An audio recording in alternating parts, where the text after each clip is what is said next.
glad when the rest of the school returned shortly after New Year, and Gryffindor Tower became crowded and noisy again. The 1st of January. Promise me you'll look after yourself. Stay out of trouble. I always do, Mrs. Weasley, said Harry.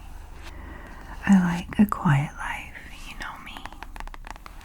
Harry Potter and the Half-Blood Prince, Chapter 17, A Sluggish Memory. The 2nd of January. Chairs slid backwards again as the night bus jumped from the Birmingham motorway to a quiet country lane full of hairpin bends. Hedgerows on either side of the road were leaping out of their way as they mounted the verges. From here they moved to a main street in the middle of a busy town, then to a viaduct surrounded by tall hills, then to a windswept road between high-rise flats, each time with a loud bang. I've changed my mind, muttered Ron, picking himself up from the floor for the 6th time. I never want to ride this thing again.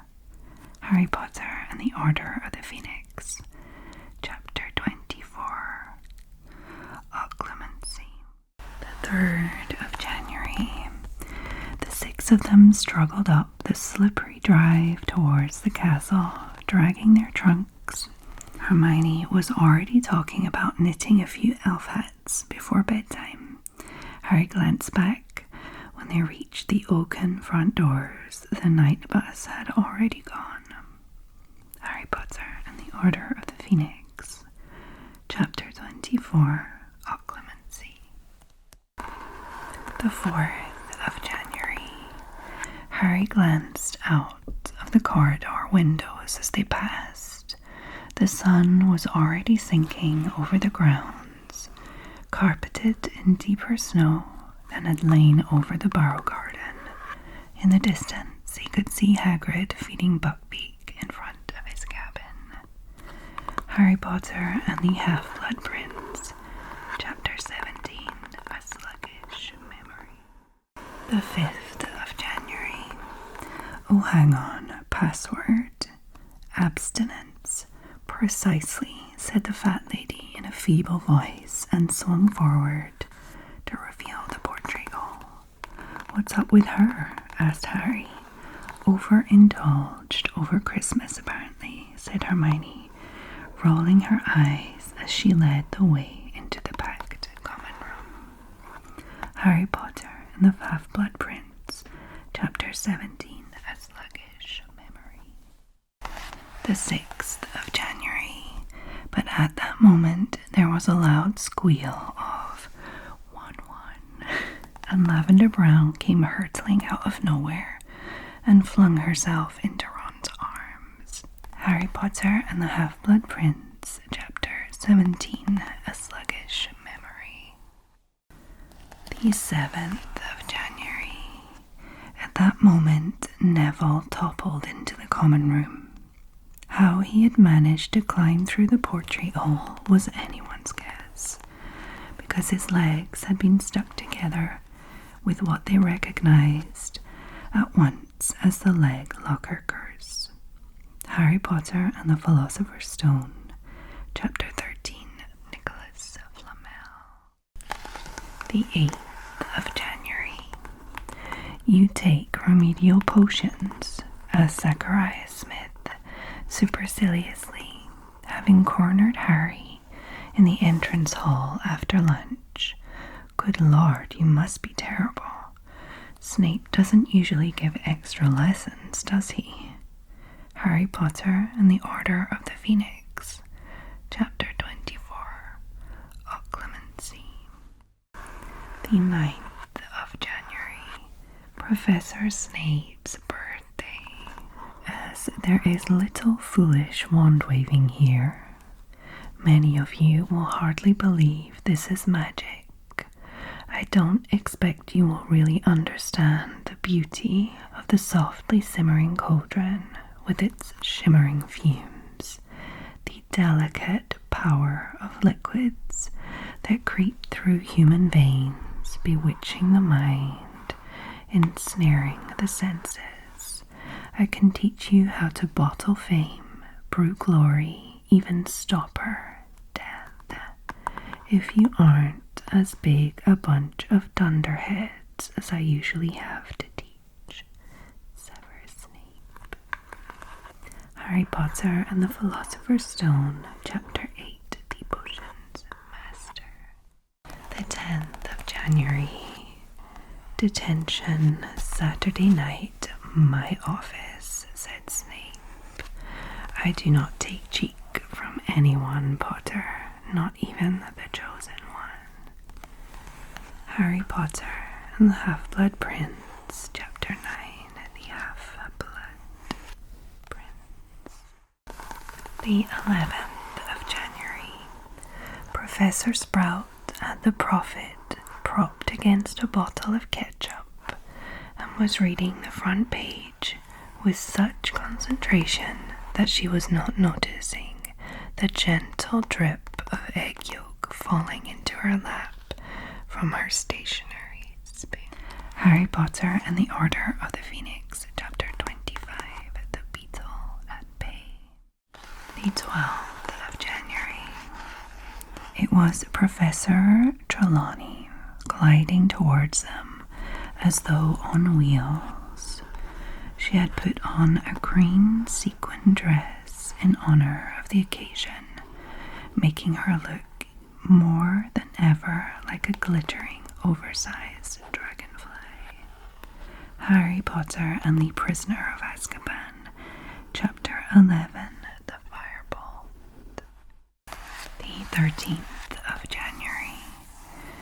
The last thing anyone felt like doing was spending 2 hours in the grounds on a raw January morning, but Hagrid had provided a bonfire full of salamanders for their enjoyment, and they spent an unusually good lesson collecting dry wood and leaves to keep the fire blazing, while the flame-loving lizards scampered up and down the crumbling white-hot logs. Harry Potter and the Prisoner of Azkaban, Chapter 12, The Patronus. The 14th of January. Well, write it in your homework planner then, said Hermione encouragingly, so you don't forget. Harry and Ron exchanged looks as he reached into his bag, withdrew the planner and opened it tentatively. Don't leave it till later. You big second reader, chided the book. Harry Potter and the Order of the Phoenix, Chapter 24, Occlumency. The 15th of January. Hermione, who was sweaty-faced and had soot on her nose, looked livid. Her half-finished antidote, comprising 52 ingredients, including a chunk of her own hair, bubbled sluggishly behind Slughorn, who had eyes for nobody but Harry. Harry Potter and the Half-Blood Prince, Chapter 18, Birthday Surprises. The 16th of January. Harry knew that Hermione had meant well, but that didn't stop him being angry with her. He had been the owner of the best broom in the world for a few short hours, and now, because of her interference, he didn't know whether he would ever see it again. Harry Potter and the Prisoner of Azkaban, Chapter 12, The Patronus. The 17th of January. Oh, Harry, how often this happens, even between the best of friends. Each of us believes that what he has to say is much more important than anything the other might have to contribute. Albus Dumbledore. Harry Potter and the Half-Blood Prince. Chapter 17, A Sluggish Memory. The 18th of January. Snow was still thick upon the grounds, and the greenhouse windows were covered in condensation so thick that they couldn't see out of them in herbology. Harry Potter and the Goblet of Fire. Chapter 24, Rita Skeeter's Scoop. The 19th of January. Headless hats, shouted George, as Fred waved a pointed hat decorated with a fluffy pink feather at the watching students. 2 galleons each watch Fred now. Fred swept the hat onto his head, beaming. For a second he merely looked rather stupid. Then both hat and head vanished. Harry Potter and the Order of the Phoenix. Chapter 24, Occlumency. The 20th of January. What does a Patronus look like? Said Harry curiously. Each one is unique to the wizard who conjures it. Harry Potter and the Prisoner of Azkaban. Chapter 12, The Patronus. The 21st of January. So many students filed past the hospital wing, trying to catch a glimpse of her, that Madame Pomfrey took out her curtains again and placed them around Hermione's bed to spare her the shame of being seen with a furry face. Harry and Ron went to visit her every evening. When the new term started, they brought her each day's homework. If I'd sprouted whiskers, I'd take a break from work, said Ron, tipping a stack of books onto Hermione's bedside table one evening. Harry Potter and the Chamber of Secrets. Chapter 13, The Very Secret Diary. The 22nd of January. As they passed the Durmstrang ship moored in the lake, they saw Victor Crumb emerge onto the deck, dressed in nothing but swimming trunks. He was very skinny, but apparently a lot tougher than he looked, because he climbed up onto the side of the ship, stretched out his arms, and dived right into the lake. Harry Potter and the Goblet of Fire. Chapter 24, Rita Skeeter's Scoop. The 23rd of January. Harry took a great breath and slid under the surface, and now sitting on the marble bottom of the bubble-filled bath, he heard a chorus of eerie voices singing to him from the open egg in his hands. Harry Potter and the Goblet of Fire, Chapter 25, The Egg and the Eye. The 24th of January. Myrtle puffed herself up and shrieked, "Let's all throw books at Myrtle, because she can't feel it. 10 points if you get it through her stomach, 50 points if it goes through her head.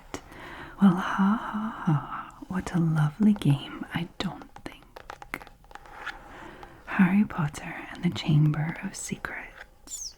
Chapter 13, The Very Secret Diary.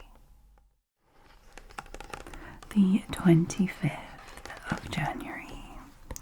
Wood was working the team harder than ever. Even the endless rain that had replaced the snow couldn't dampen his spirits. The Weasleys complained that Wood was becoming a fanatic, but Harry was on Wood's side.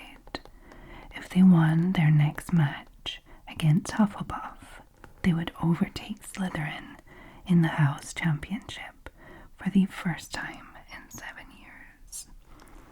Harry Potter and the Philosopher's Stone. Chapter 13, Nicholas Flamel. The 26th of January, Professor Lockhart's birthday. Come on now, round them up,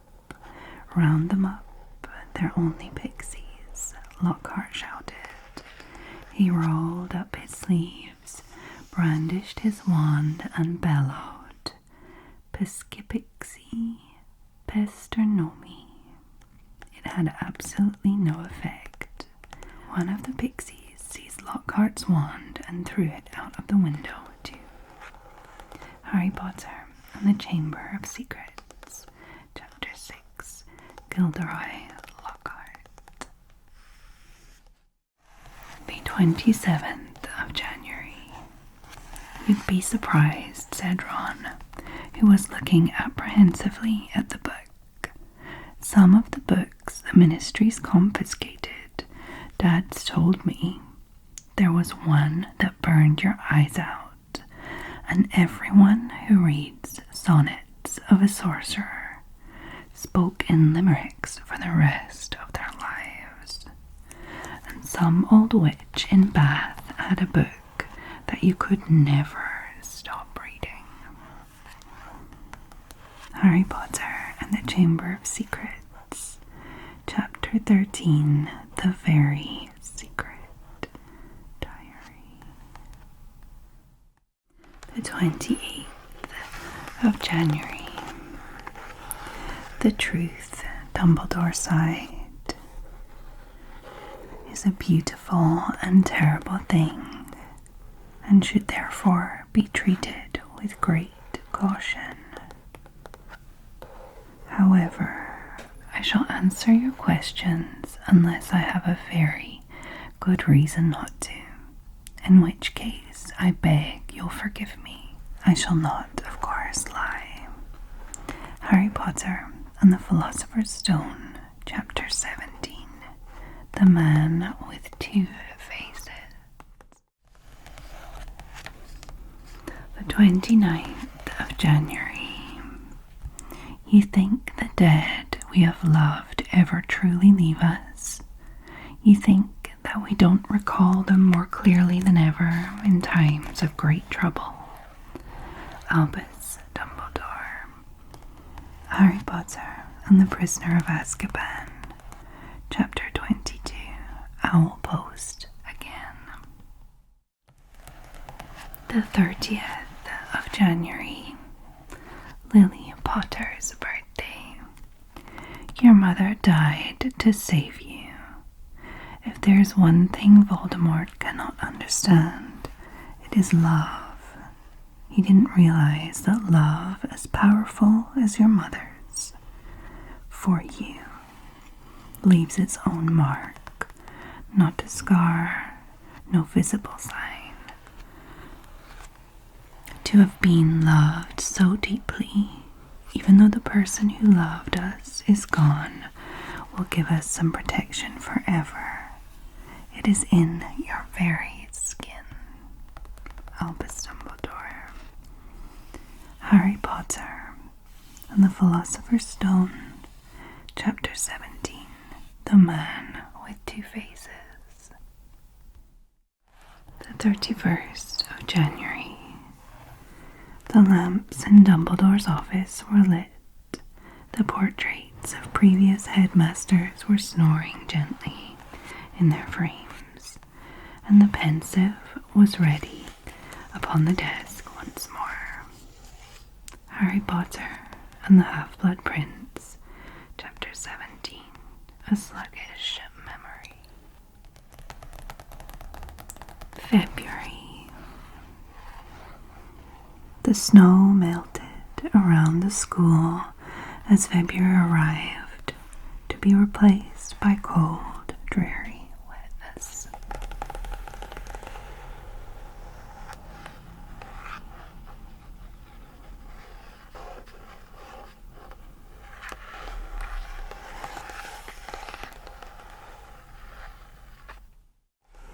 The 1st of February. Oh, it's so beautiful, whispered Lavender Brown. How did she get it? They're supposed to be really hard to catch. The unicorn was so brightly white that it made the snow all around look grey. It was pawing the ground nervously with its golden hooves and throwing back its horned head. Harry Potter and the Goblet of Fire, Chapter 24, Rita Skeeter's Scoop. The 2nd of February. "Here you go," said Harry, handing Ron the fireball. Ron, an expression of ecstasy on his face, mounted the broom and zoomed off into the gathering darkness while Harry walked around the edge of the pitch watching him. Harry Potter and the Prisoner of Azkaban, Chapter 13, Gryffindor versus Ravenclaw. The 3rd of February. You all know, of course, that Hogwarts was founded over 1,000 years ago.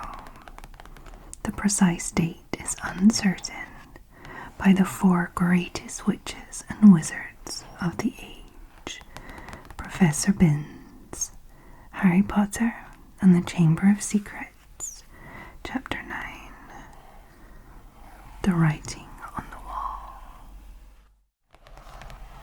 The 4th of February. He sprinted back to the one-eyed witch, opened her hump, heaved himself inside and slid down to meet his bag at the bottom of the stone chute.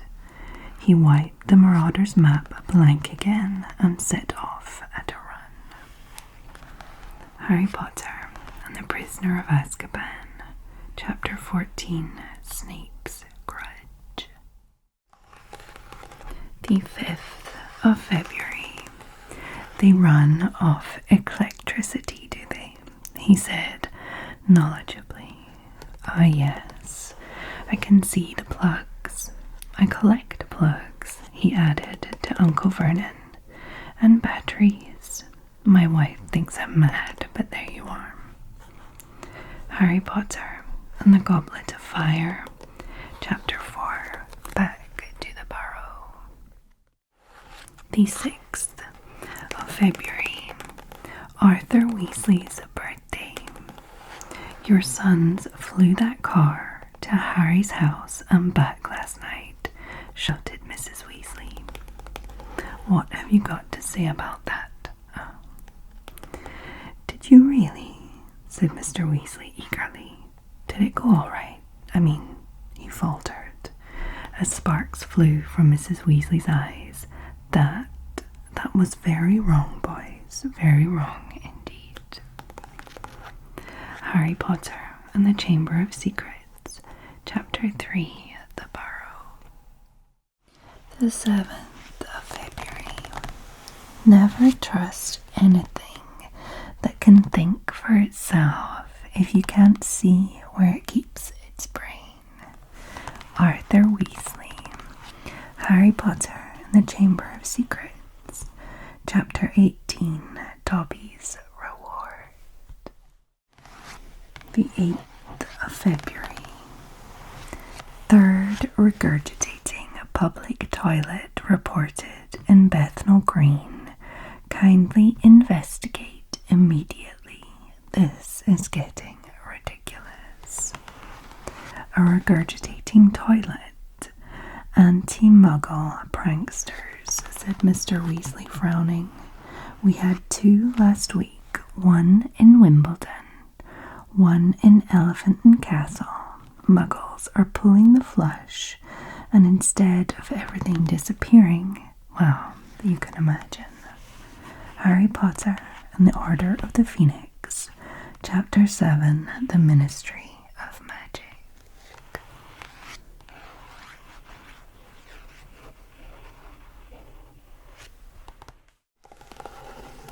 The 9th of February. They're working from within to bring down the Ministry of Magic, using a combination of dark magic and gum disease. Luna Lovegood, Harry Potter and the Half-Blood Prince, Chapter 15, The Unbreakable Vow. The 10th of February. Raxburgh got you? Asked Luna sympathetically, peering at Harry through her enormous coloured spectacles.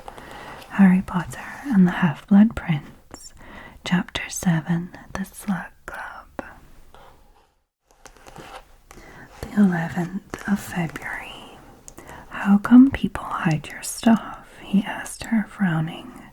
Oh, well, she shrugged. I think they think I'm a bit odd, you know. Some people call me Loony Lovegood, actually. Harry Potter and the Order of the Phoenix, Chapter 38. The Second War begins.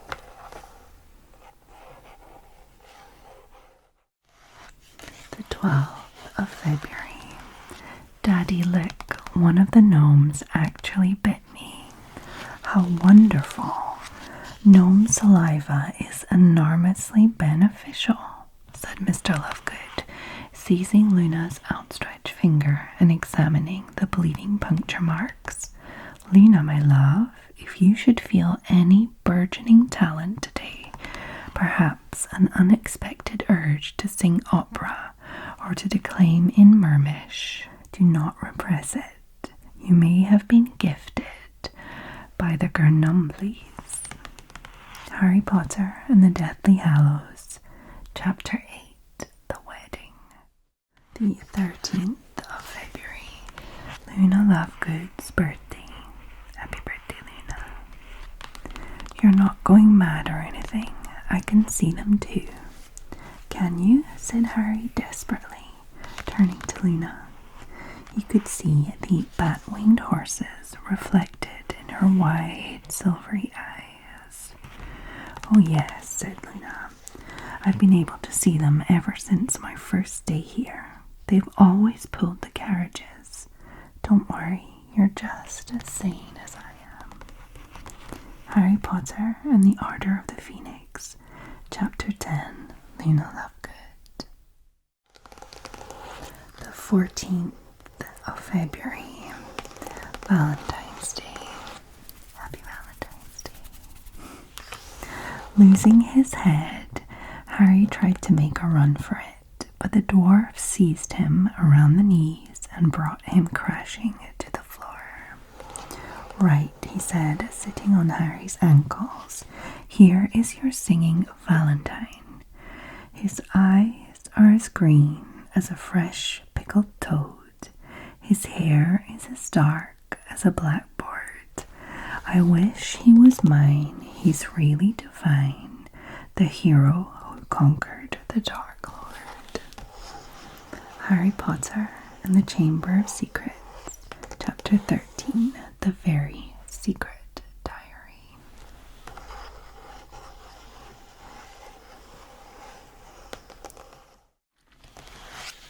The 15th of February. You should write a book, Ron told Hermione as he cut up his potatoes, translating mad things girls do so boys can understand them. Harry Potter and the Order of the Phoenix, Chapter 26, Seen and Unforeseen. The 16th of February. Sir Cadogan. Did you just let a man enter Gryffindor Tower? Certainly, good lady, cried Sir Cadogan. There was a stunned silence, both inside and outside the common room. You did, said Professor McGonagall. But the password. He had him, said Sir Cadogan proudly. Had the whole week's milady read him off a little piece of paper. Harry Potter and the Prisoner of Azkaban, Chapter 13, Gryffindor versus Ravenclaw.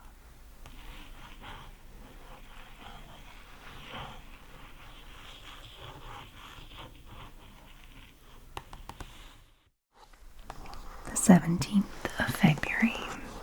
Oh, it might have hidden powers, said Hermione enthusiastically.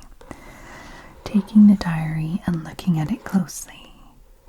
"If it has, it's hiding them very well," said Ron. "Maybe it's shy. I don't know. Why, you don't chuck it, Harry." Harry Potter and the Chamber of Secrets, Chapter 13, The Very Secret Diary. The 18th of February. The pages of the diary began to blow as though caught in a high wind, stopping halfway through the month of June. Mouth hanging open, Harry saw that the little square for June the 13th seemed to have turned into a minuscule television screen. His hands trembling slightly, he raised the book and pressed his eye against the little window, and before he knew what was happening, he was tilting forwards. The window was widening. He felt his body leave his bed, and he was pitched head first through the opening in the page into a whirl of colour and shadow.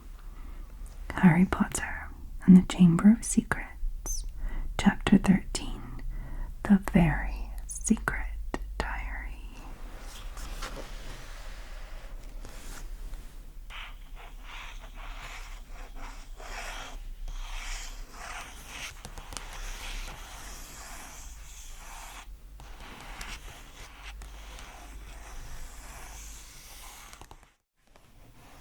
The 19th of February.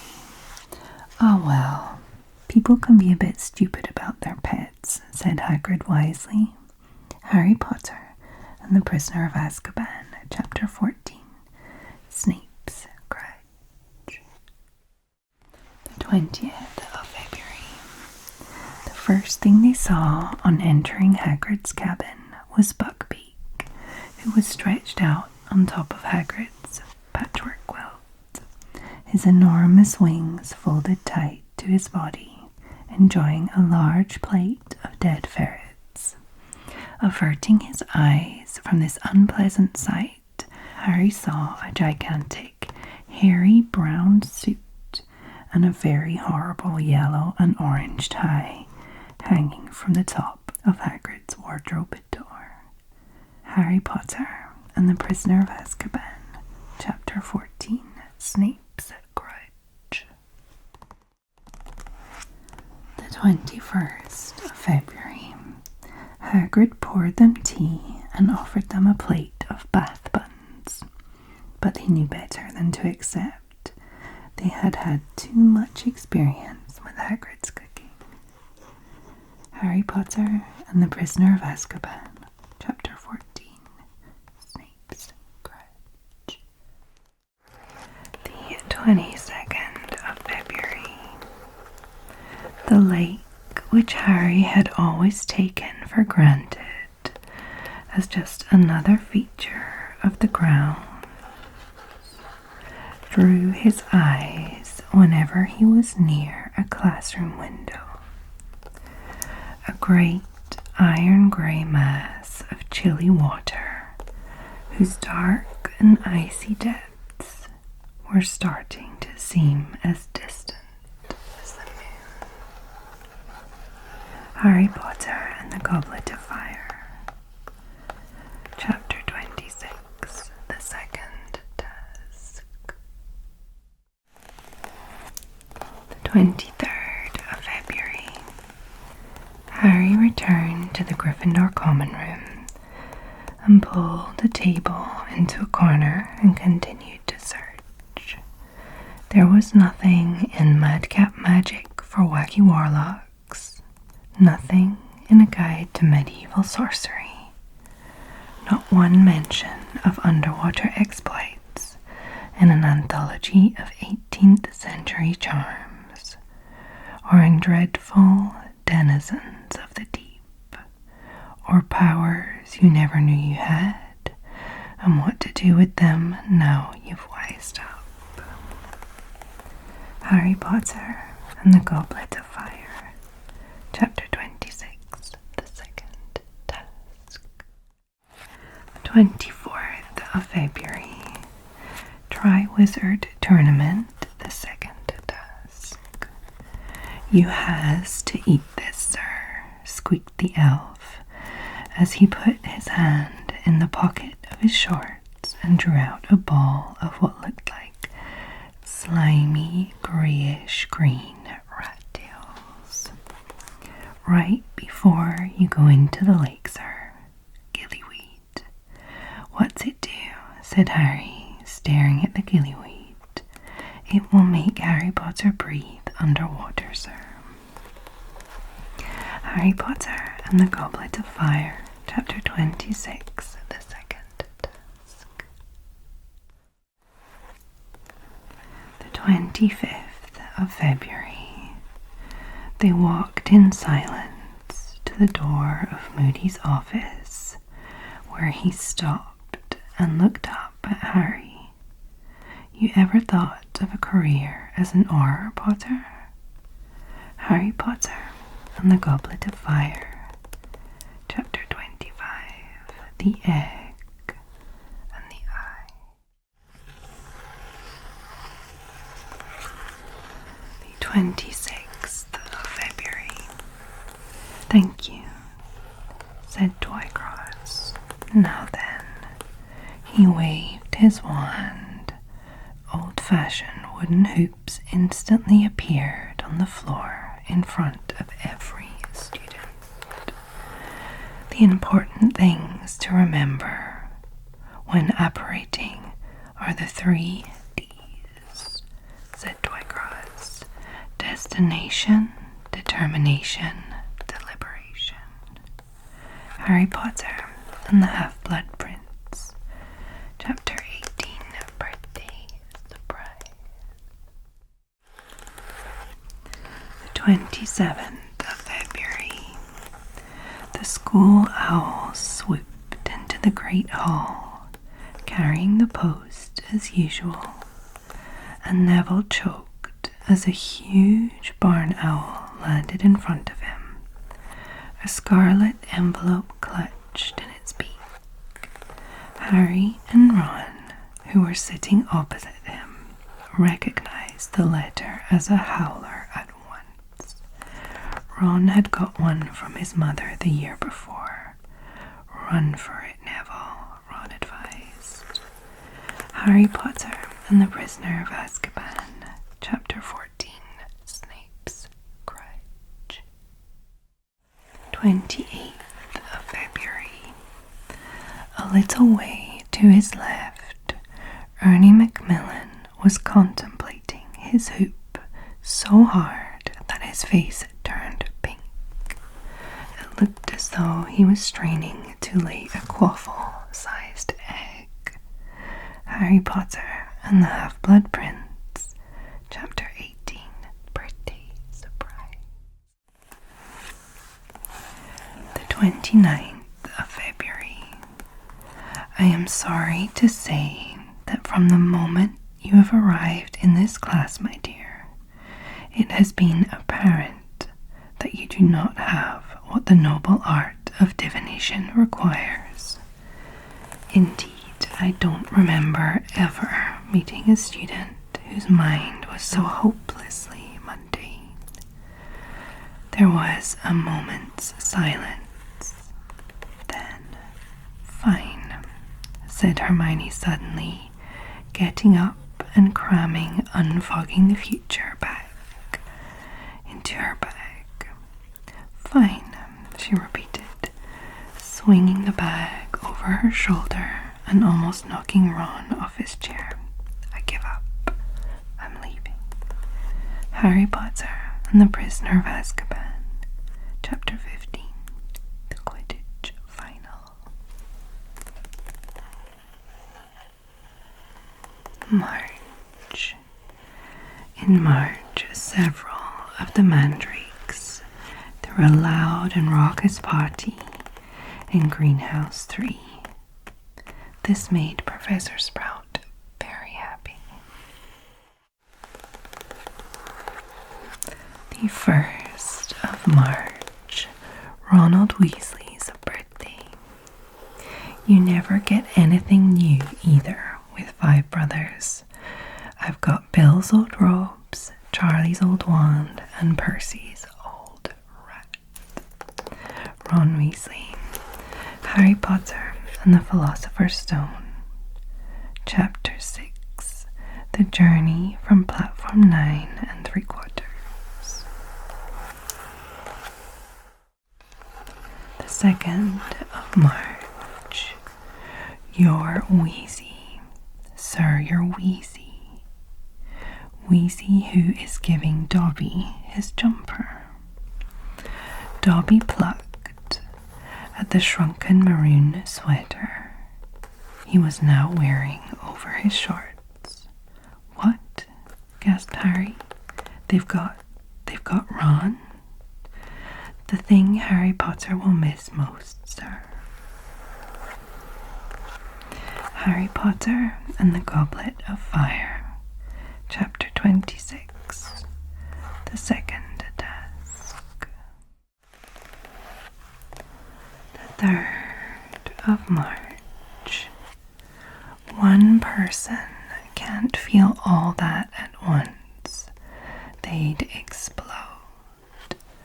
Ron Weasley. Harry Potter and the Order of the Phoenix. Chapter 21. The Eye of the Snake. The 4th of March. It sort of floated towards me, said Ron, illustrating the movement with his free index finger, right to my chest, and then it went straight through. It was here. He touched a point close to his heart. I could feel it. It was hot. And once it was inside me, I knew what I was supposed to do. I knew it would take me where I need to go. Harry Potter and the Deathly Hallows. Chapter 19. The Silver Dome. The 5th of March. Everything was lit with a dim crimson light. The curtains at the windows were all closed, and many lamps were draped with dark red scarves. It was stiflingly warm, and the fire, which was burning under the crowded mantelpiece, was giving off a heavy, sickly sort of perfume as it heated a large copper kettle. Harry Potter and the Prisoner of Azkaban. Chapter 6. Talons and Tea Leaves. The 6th of March. How nice to see you in the physical world at last. Sybil Trelawney, Harry Potter and the Prisoner of Azkaban. Chapter 6. Talons and Tea Leaves. The 7th of March. I have been crystal gazing, Headmaster, said Professor Trelawney in her mistiest, most faraway voice, and to my astonishment, I saw myself abandoning my solitary luncheon and coming to join you. Who am I to refuse the promptings of fate? Harry Potter and the Prisoner of Azkaban, Chapter 11. The Firebolt. The 8th of March. You know, said Ron, whose hair was on end because of all the times he had run his fingers through it in frustration, I think it's back to the old divination standby. What? Make it up. Harry Potter and the Goblet of Fire. Chapter 14. The Unforgivable Curses. The 9th of March. Professor Trelawney's birthday. You just told me that the Dark Lord's going to rise again, that his servant's going to go back to him. Professor Trelawney looked thoroughly startled. The Dark Lord, he who must not be named. My dear boy, that's hardly something to joke about. Rise again, indeed. Harry Potter and the Prisoner of Azkaban, Chapter 16, Professor Trelawney's Prediction. The 10th of March, Professor Lupin's birthday. Happy birthday. There was a loud crack, and Harry's cloudy Patronus vanished along with the Dementor. He sank into a chair, feeling exhausted, as if he'd just run a mile, his legs shaking. Out of the corner of his eye, he saw Professor Lupin forcing the boggart back into the packing case with his wand. It had turned into a silvery orb again. Harry Potter and the Prisoner of Azkaban, Chapter 12, The Patronus.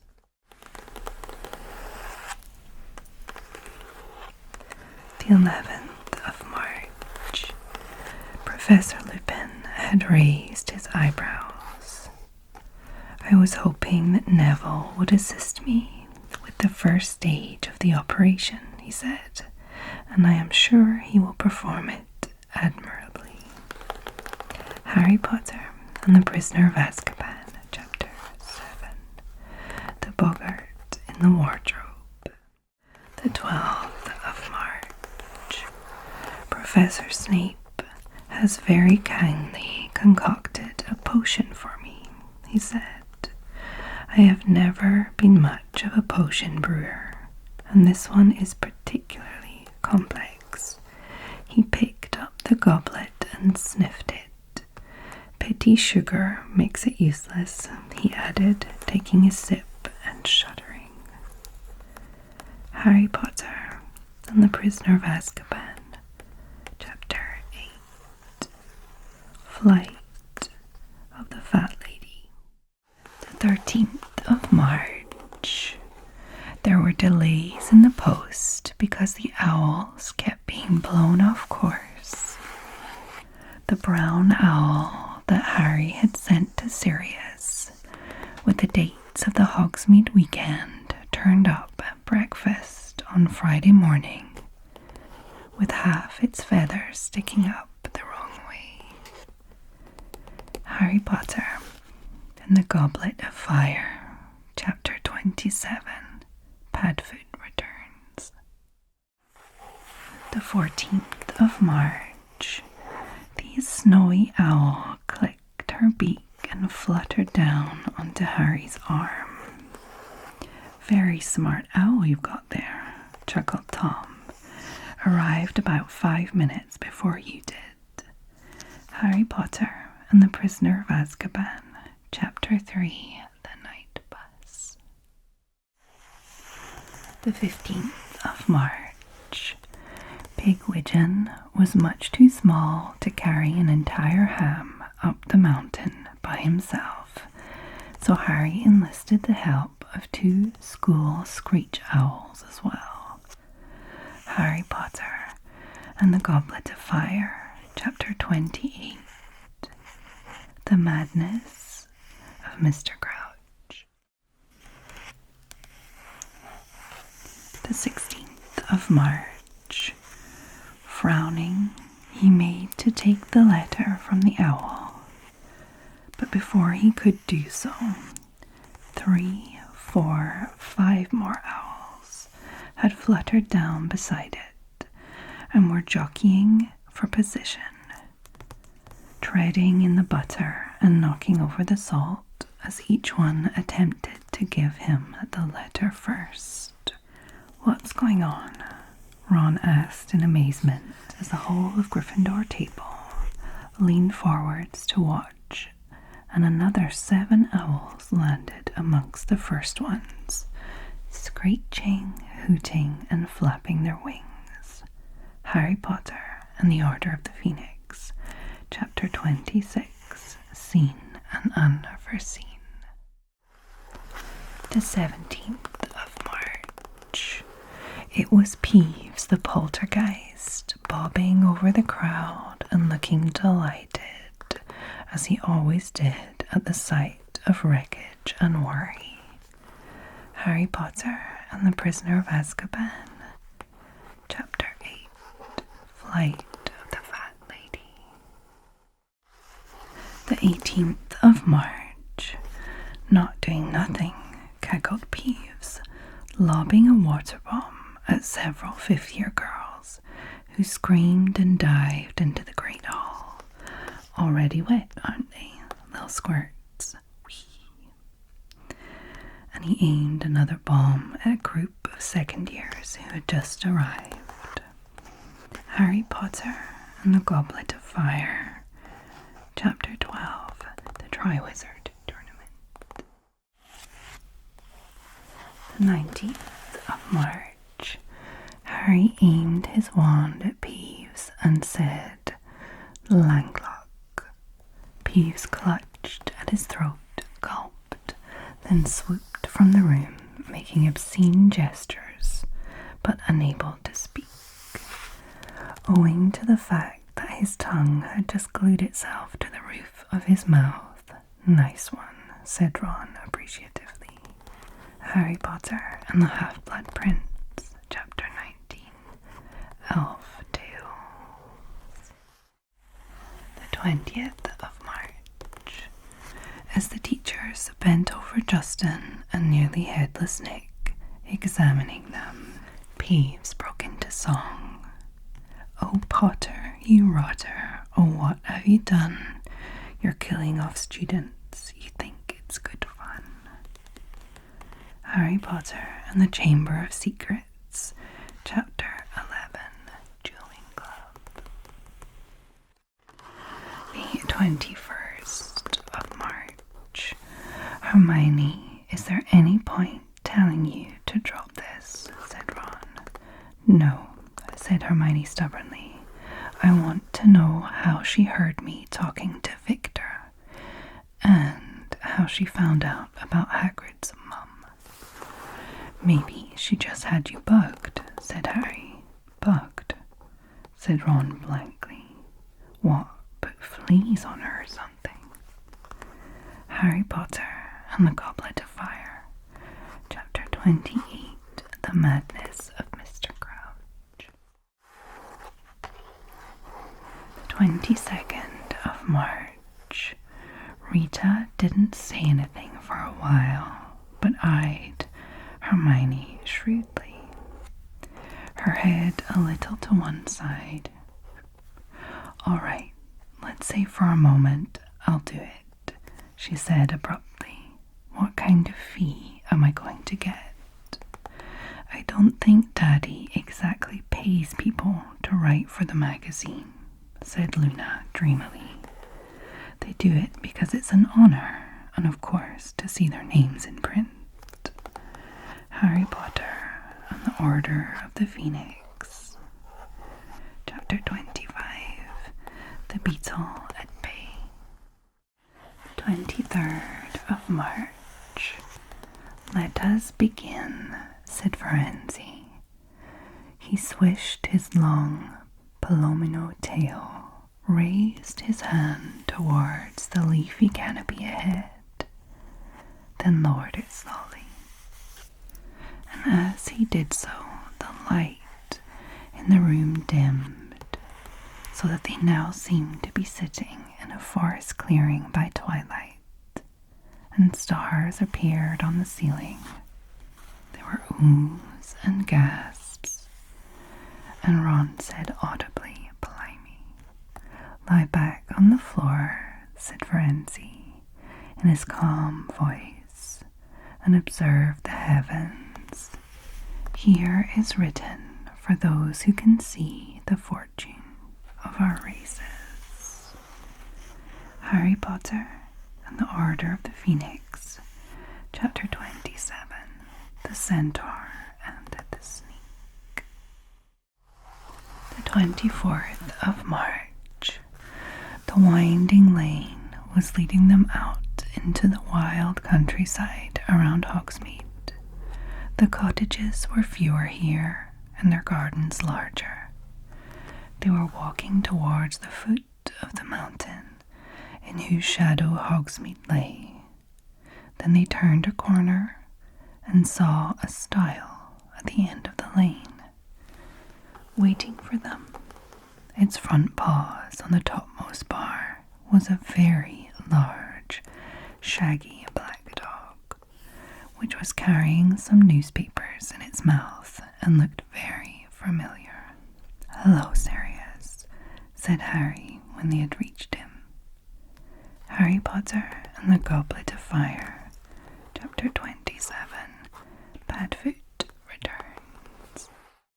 The 25th of March. "Poor old Snuffles," said Ron, breathing deeply. "He must really like you, Harry. Imagine having to live off rats." Harry Potter and the Goblet of Fire, Chapter 27, Padfoot Returns. The 26th of March. "The boy who lived remains a symbol of everything for which we are fighting. The triumph of good, the power of innocence, the need to keep resisting. Remus Lupin." Harry Potter and the Deathly Hallows, Chapter 22, the Deathly Hallows. The 27th of March. James Potter's birthday.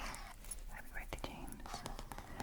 "Your father is alive in you, Harry, and shows himself most plainly when you have need of him.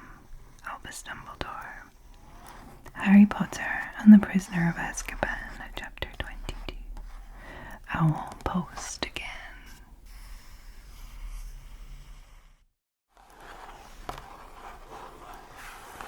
The 28th of March. "I'm sorry," he whispered. "I didn't mean to offend you or anything." "Offend Dobby?" choked the elf. "Dobby has never been asked to sit down by a wizard like an equal." Harry Potter and the Chamber of Secrets, Chapter 2, Dobby's Warning. The 29th of March. They went into Gladrag's Wizardwear to buy a present for Dobby, where they had fun selecting all the most lurid socks they could find, including a pair patterned with flashing gold and silver stars, and another that screamed loudly when they became too smelly. Harry Potter and the Goblet of Fire, Chapter 27, Padfoot Returns. The 30th of March. Creature will not insult Harry Potter in front of Dobby. No, he won't. Or Dobby will shut Creature's mouth for him, cried Dobby in a high-pitched voice. Harry Potter and the Half-Blood Prince, Chapter 19, Elf Tales. The 31st of March. Dobby has no master, squealed the elf. Dobby is a free elf, and Dobby has come to save Harry Potter and his friends. Harry Potter and the Deathly Hallows, Chapter 23, Malfoy Manor.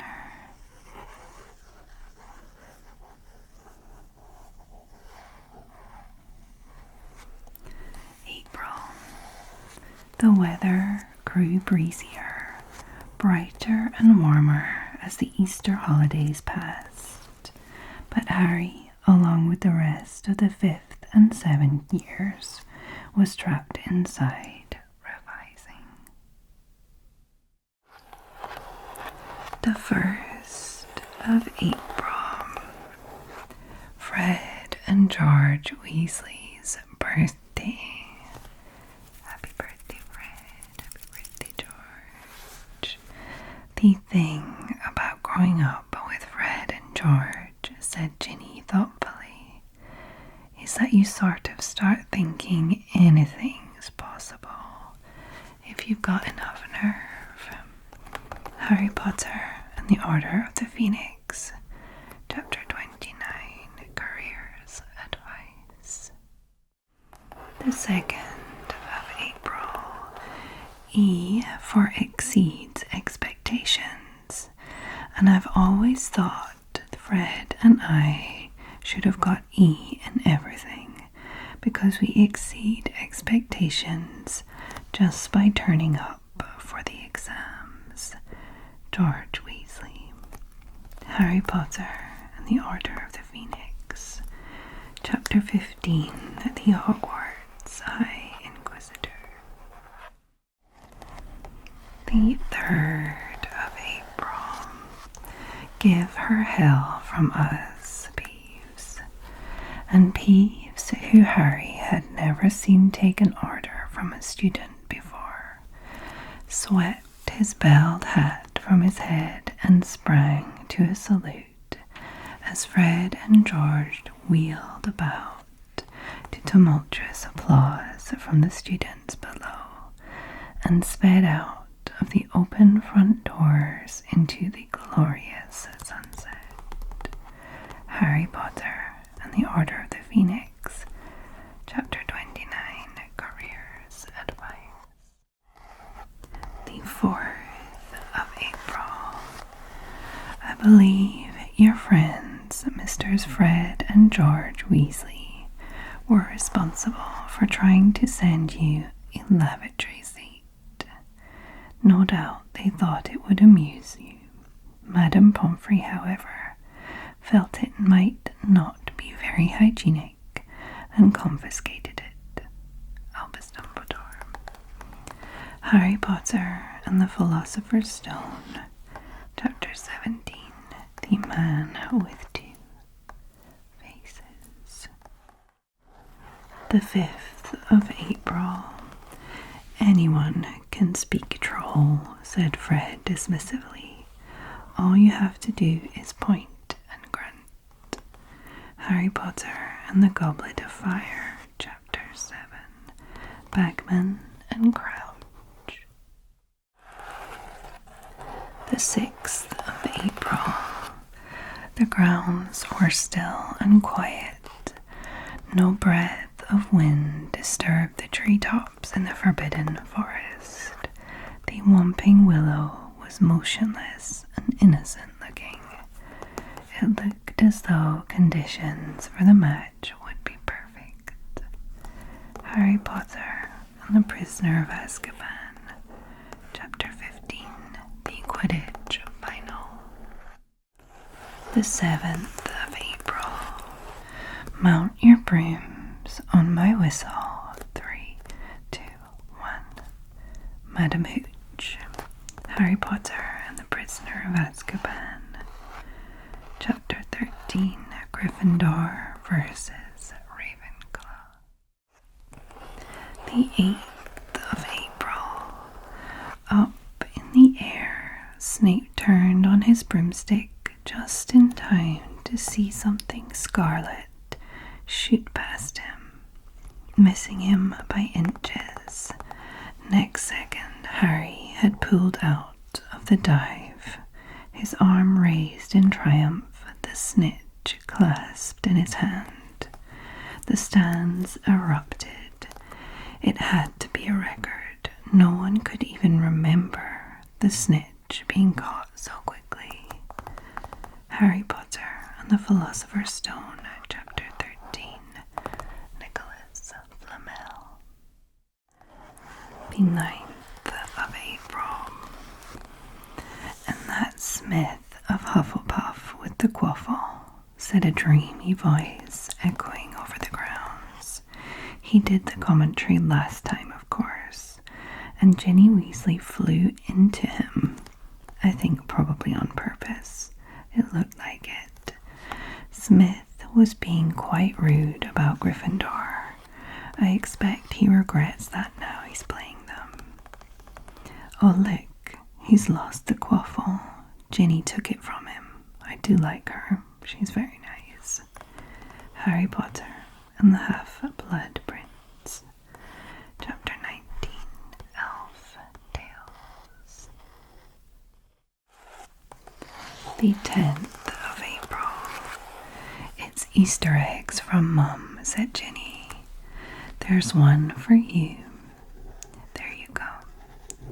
She handed him a handsome chocolate egg, decorated with small iced snitches, and according to the packaging, containing a bag of fizzing Whizbees.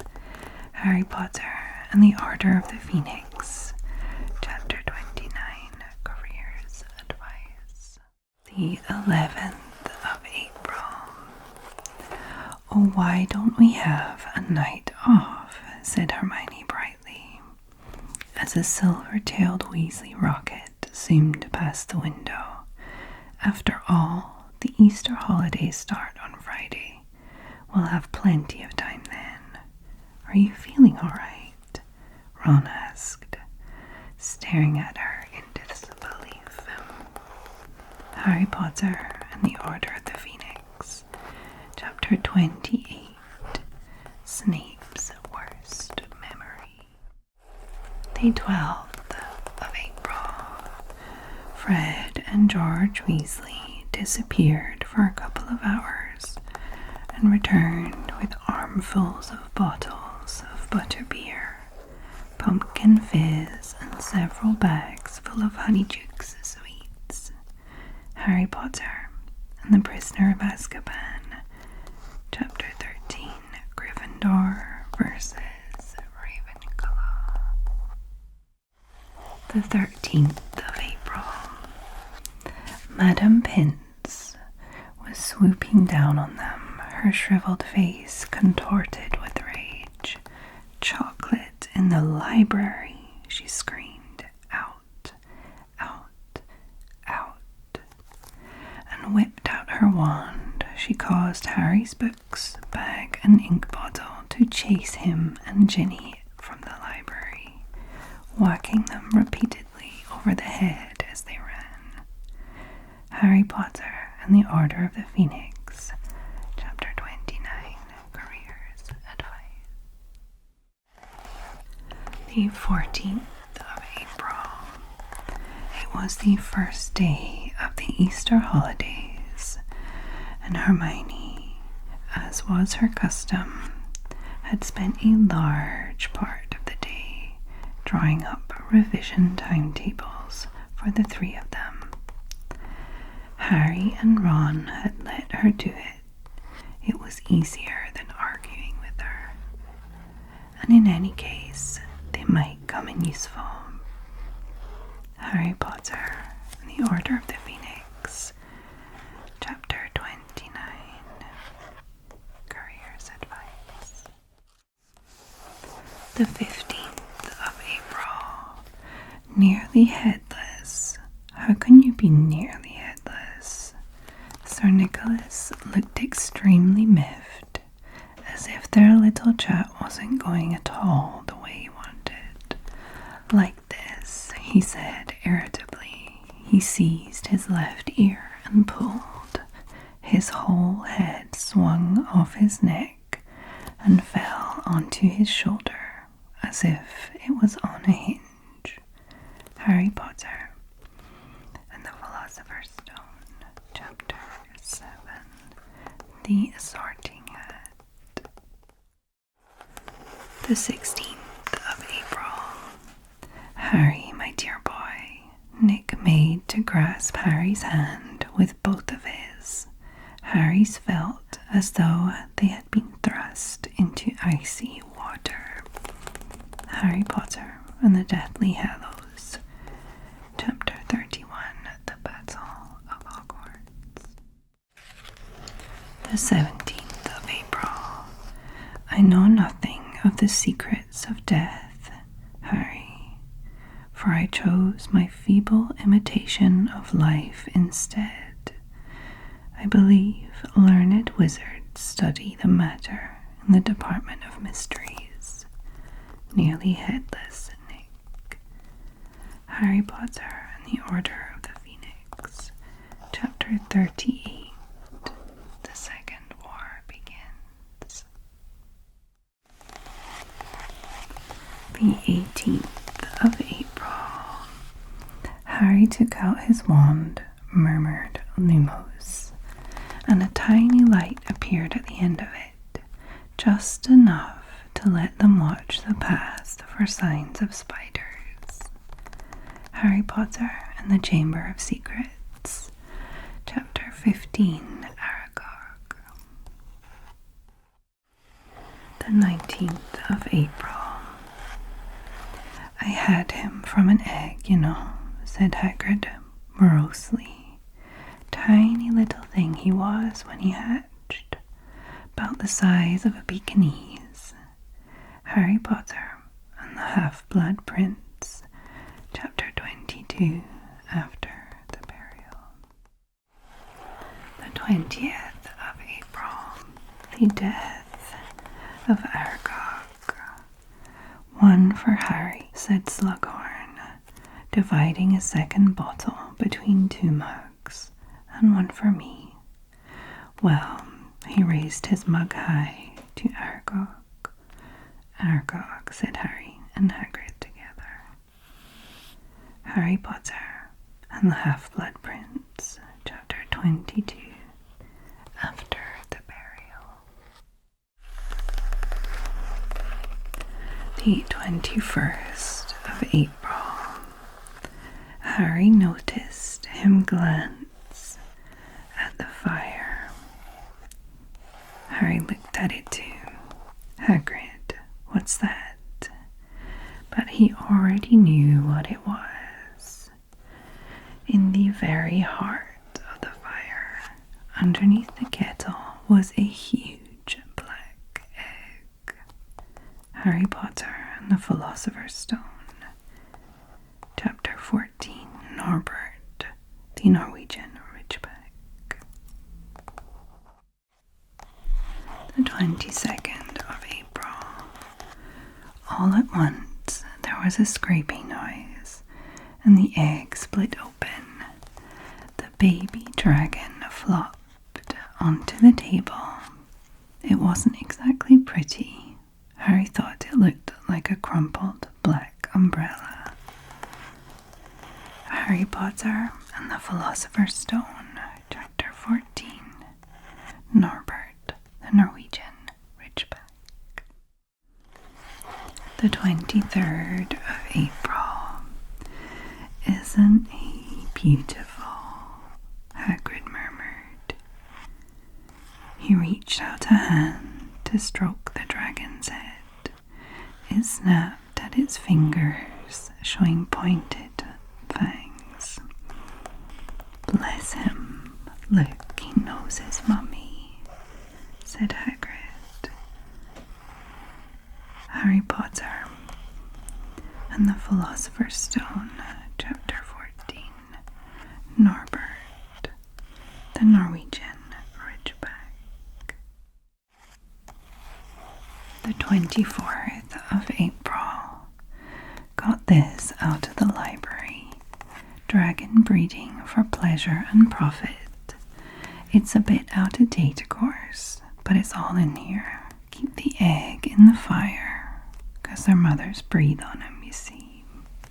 And when it hatches, feed it on a bucket of brandy, mixed with chicken blood every half hour. Ruby as Hagrid. Harry Potter and the Philosopher's Stone, Chapter 14, Norbert, the Norwegian Ridgeback. The 25th of April. But there aren't wild dragons in Britain, said Harry. Of course there are, said Ron.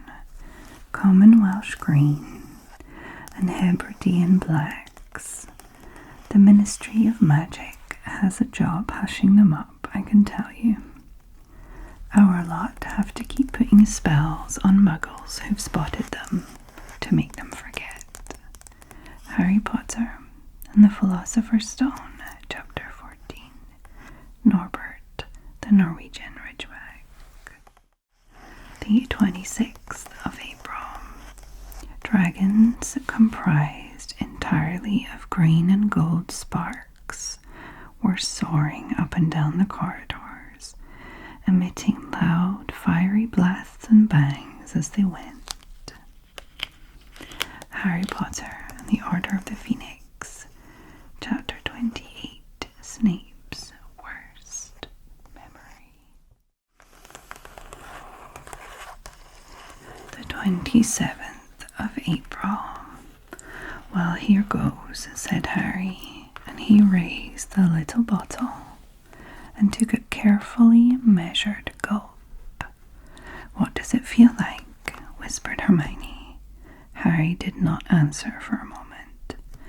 Then slowly but surely an exhilarated sense of infinite opportunity stole through him. He felt as though he could have done anything at all. Harry Potter and the Half-Blood Prince, Chapter 22, After the Burial. The 28th of April.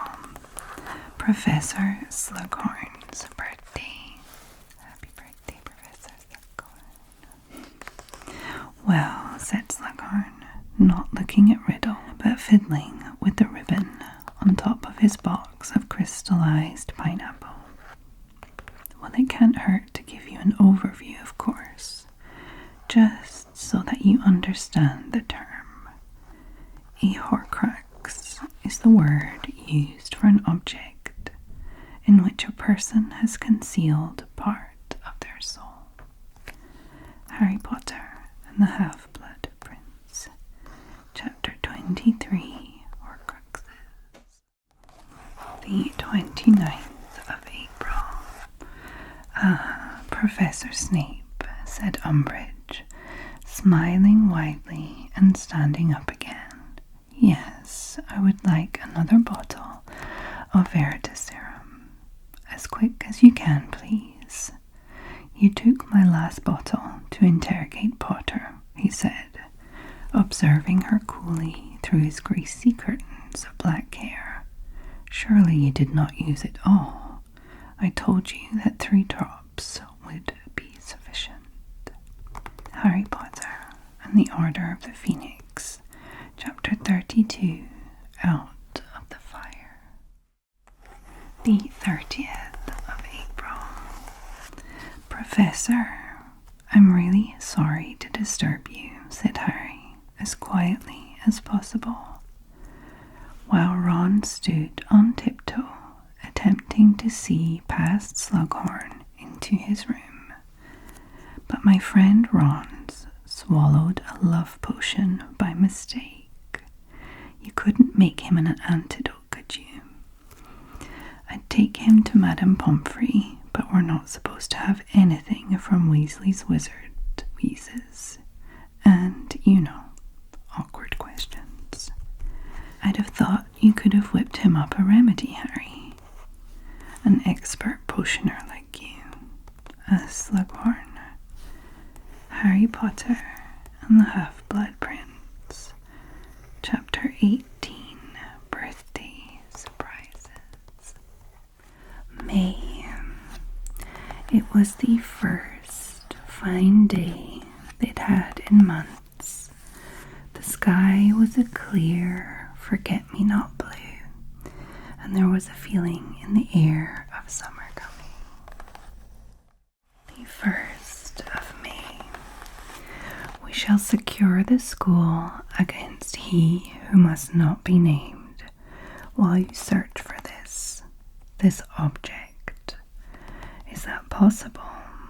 I think so, said Professor McGonagall dryly. We teachers are rather good at magic, you know. Harry Potter and the Deathly Hallows, Chapter 30, The Sacking of Severus Snape. The 2nd of May, the Battle of Hogwarts. Well, we do look to our prefects to take a lead at times such as these, said George, in a good imitation of Percy's most pompous manner. Now let's get upstairs and fight, or all the good Death Eaters will be taken. Harry Potter and the Deathly Hallows, Chapter 30, The Sacking of Severus Snape. The 3rd of May. He moved down the steps and out into the darkness. It was nearly 4 in the morning, and the deathly stillness of the grounds felt as though they were holding their breath, waiting to see whether he could do what he must.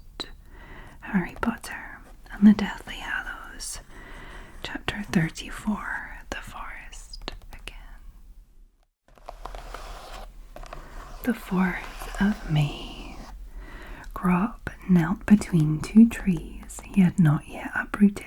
They looked up into his startlingly huge face that resembled a grey full moon swimming in the gloom of a clearing.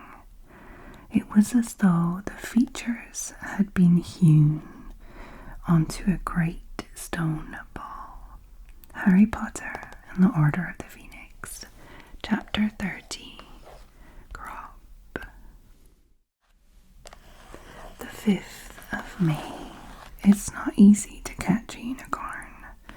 They're powerful magical creatures. Rubius, Hagrid. Harry Potter and the Philosopher's Stone, Chapter 15, The Forbidden Forest. The 6th of May. So, with Fang scampering around them, sniffing tree roots and leaves, they entered the forest. Harry Potter and the Chamber of Secrets, Chapter 15, Aragog. The 7th of May. There was suddenly a sound of more galloping from the other side of the clearing. Ronan and Bane came bursting through the trees, their flanks heaving and sweaty. "Friends," Bane thundered, "what are you doing? You have a human on your back. Have you no shame? Are you a common mule?" Harry Potter and the Philosopher's Stone, Chapter 15, The Forbidden Forest. The 8th of May. "There he is, Mum. There he is. Look."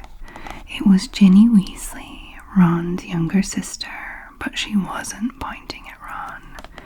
"Harry Potter," she squealed. "Look, Mum, I can see." Harry Potter and the Philosopher's Stone, Chapter 17, The Man with Two Faces. The 9th of May. "Come on, Ginny's not bad," said George fairly, sitting down next to Fred.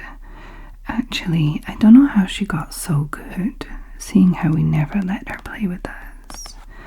She's been breaking into your broom shed in the garden since the age of 6, and taking each of your brooms out in turn when you weren't looking," said Hermione from behind her tottering pile of ancient rune books.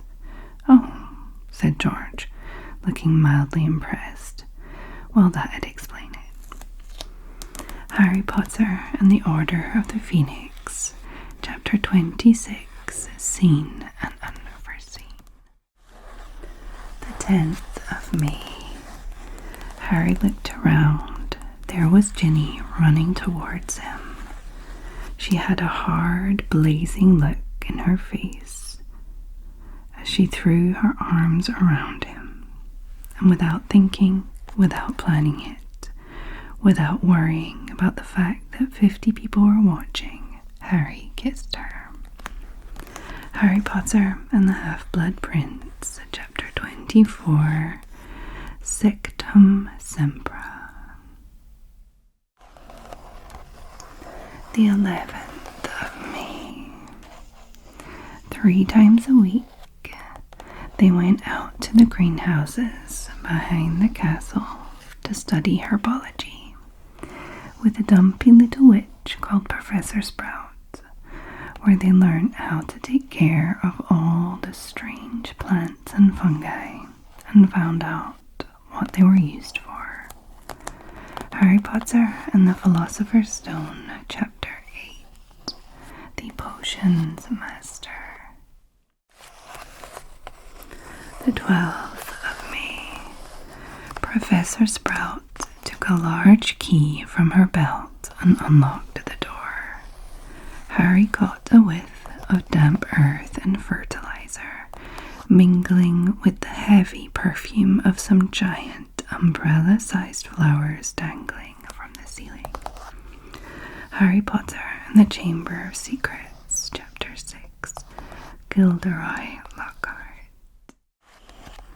The 13th of May. There was usually a large amount of earth on her clothes, and her fingernails would have made Aunt Virginia faint. Harry Potter and the Chamber of Secrets, Chapter 6, Gilderoy Lockhart. The 14th of May. Bobbajubers, Professor Sprout told them briskly. They need squeezing. You will collect the pus. The what? Said Seamus Finnegan, sounding revolted. Pus, Finnegan, pus, said Professor Sprout, and it's extremely valuable, so don't waste it. Harry Potter and the Goblet of Fire, Chapter 13, Mad-Eye Moody. The 15th of May, Professor Sprout's birthday. Happy birthday. And as she jogged out of sight, they could hear her muttering, Tentacula, Devil Snare, and Snargaluff Pods. Yes, I'd like to see the Death Eaters fighting those. Harry Potter and the Deathly Hallows, Chapter 30, The Sacking of Severus Snape. The 16th of May. Broad strips of dazzling gold sunlight fell across the corridor from the high windows. Sky outside was so brightly blue that it looked as though it had been enameled. Harry Potter and the Goblet of Fire, Chapter 29, The Dream. The 17th of May. Professor Trelawney bent down and lifted from under her chair a miniature model of the solar system contained within a glass dome. It was a beautiful thing. Each of the moons glimmered in place around the 9 planets and the fiery sun, all of them hanging in thin air beneath the glass. Harry Potter and the Goblet of Fire, Chapter 29, The Dream. The 18th of May. Well, now this looks absolutely wonderful, said Slughorn, clapping his hands together an hour and a half later, as he stared down into the sunshine yellow contents of Harry's cauldron. Euphoria, I take it. And what's that I smell? You've added just a sprig of peppermint, haven't you? Unorthodox, but what a stroke of inspiration, Harry. Harry Potter and the Half-Blood Prince, Chapter 22, After the Burial. The 19th of May. The sun slipped lower in the sky, which was turning indigo, and still the dragon flew, cities and towns gliding out of sight beneath them, its enormous shadow sliding over the earth like a great dark cloud. Every part of Harry ached with the effort of holding on to the dragon's back. Harry Potter and the Deathly Hallows, Chapter 27, The Final Hiding Place. The 20th of May.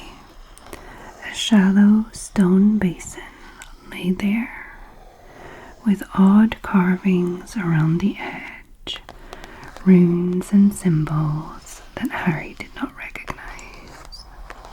The silvery light was coming from the basin's contents, which were like nothing Harry had ever seen before.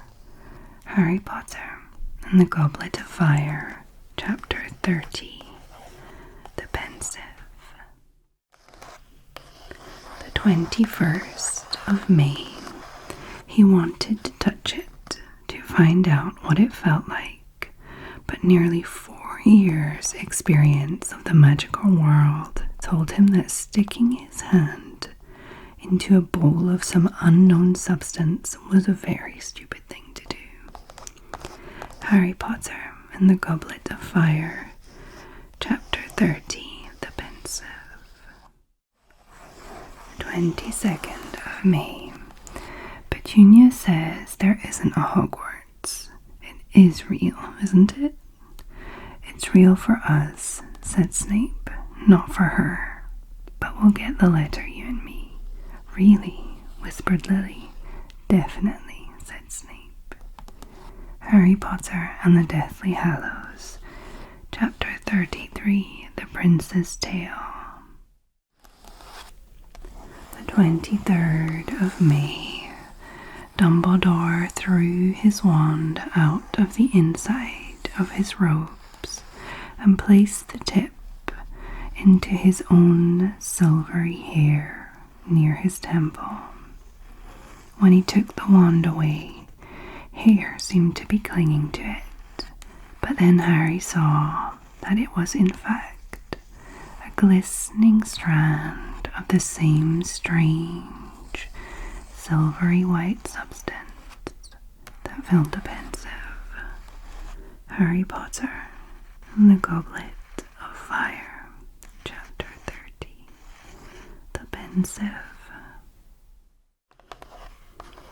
The 24th of May. Open, said Harry, in a low, faint hiss. The serpents parted as the wall cracked open.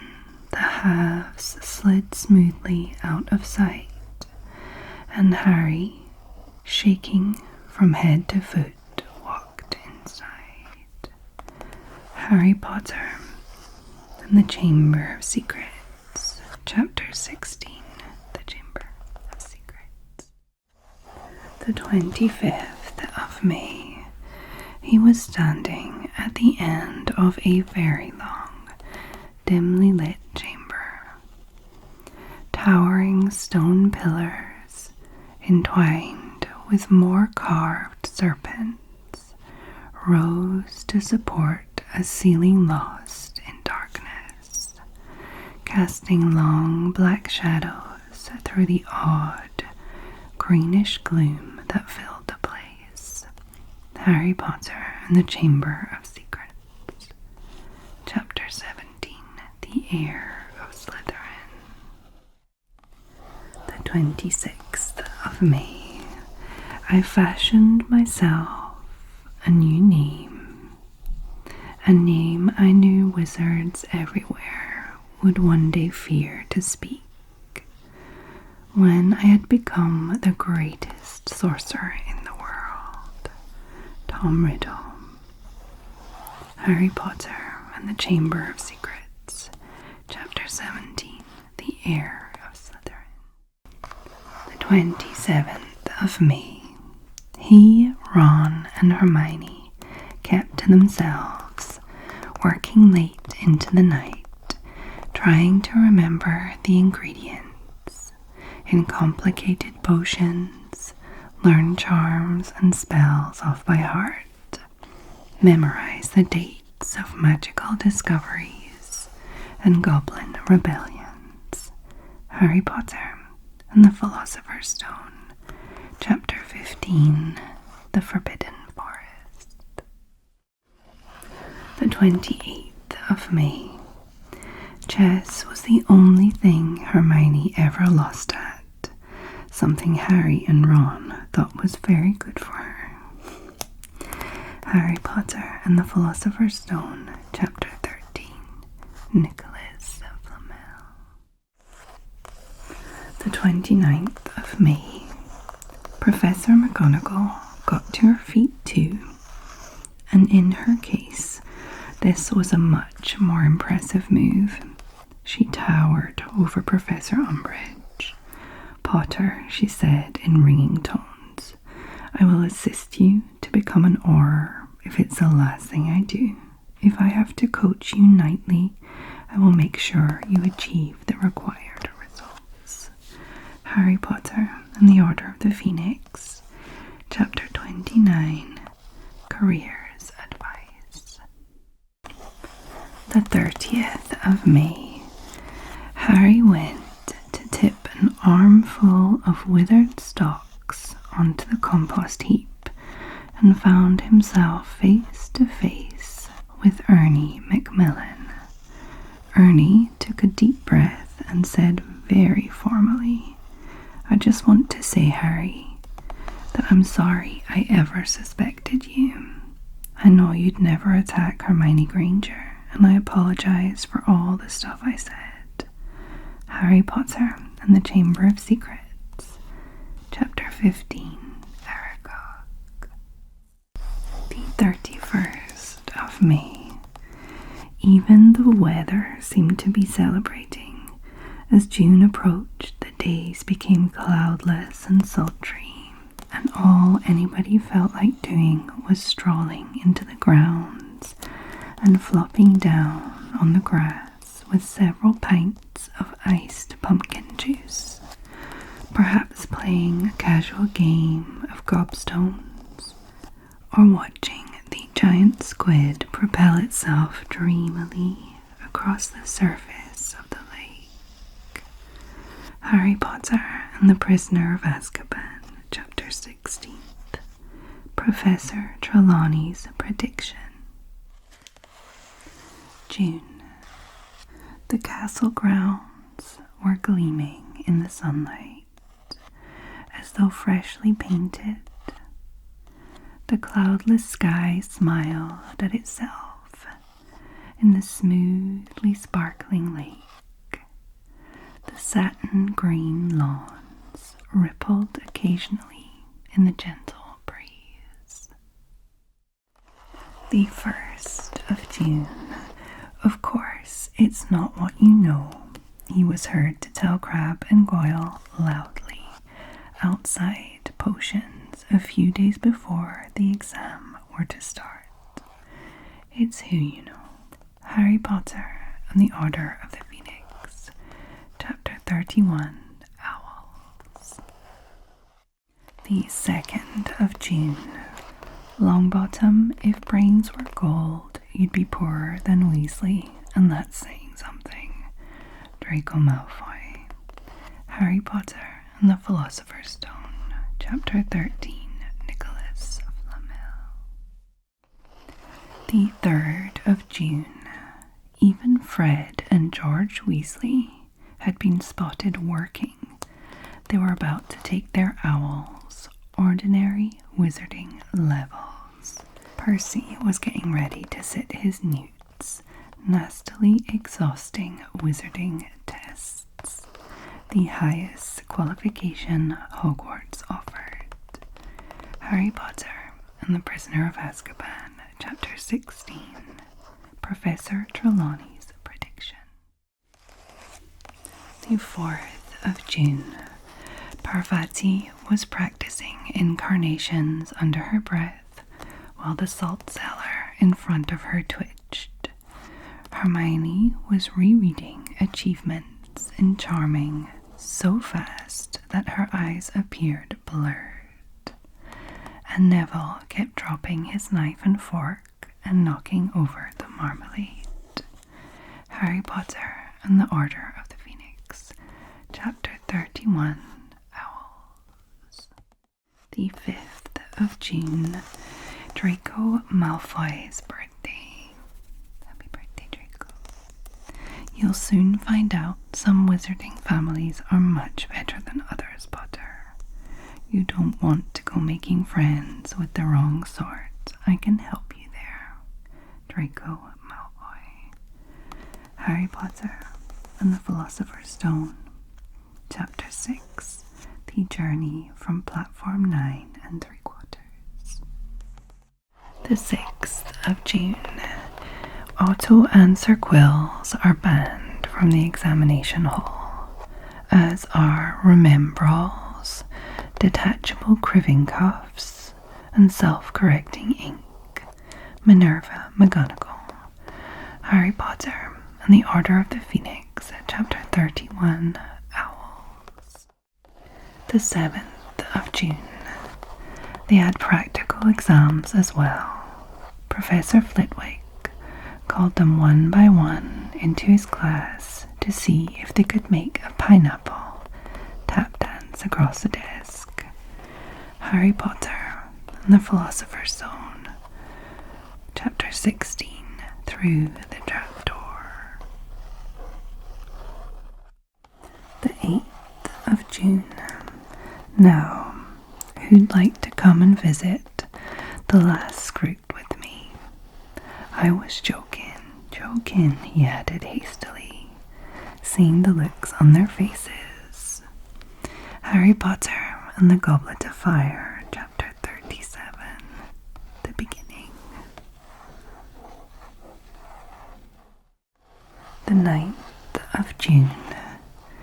The castle seemed very quiet for a Sunday. Everybody was clearly out in the sunny grounds, enjoying the end of their exams and the prospect of a last few days of term, unhampered by revision or homework. Harry Potter and the Order of the Phoenix, Chapter 38, A Second War Begins. The 10th of June. I'm wearing the badge like Bill used to, and I'm holding the house cup and the Quidditch cup. I'm Quidditch captain too, Ron Weasley.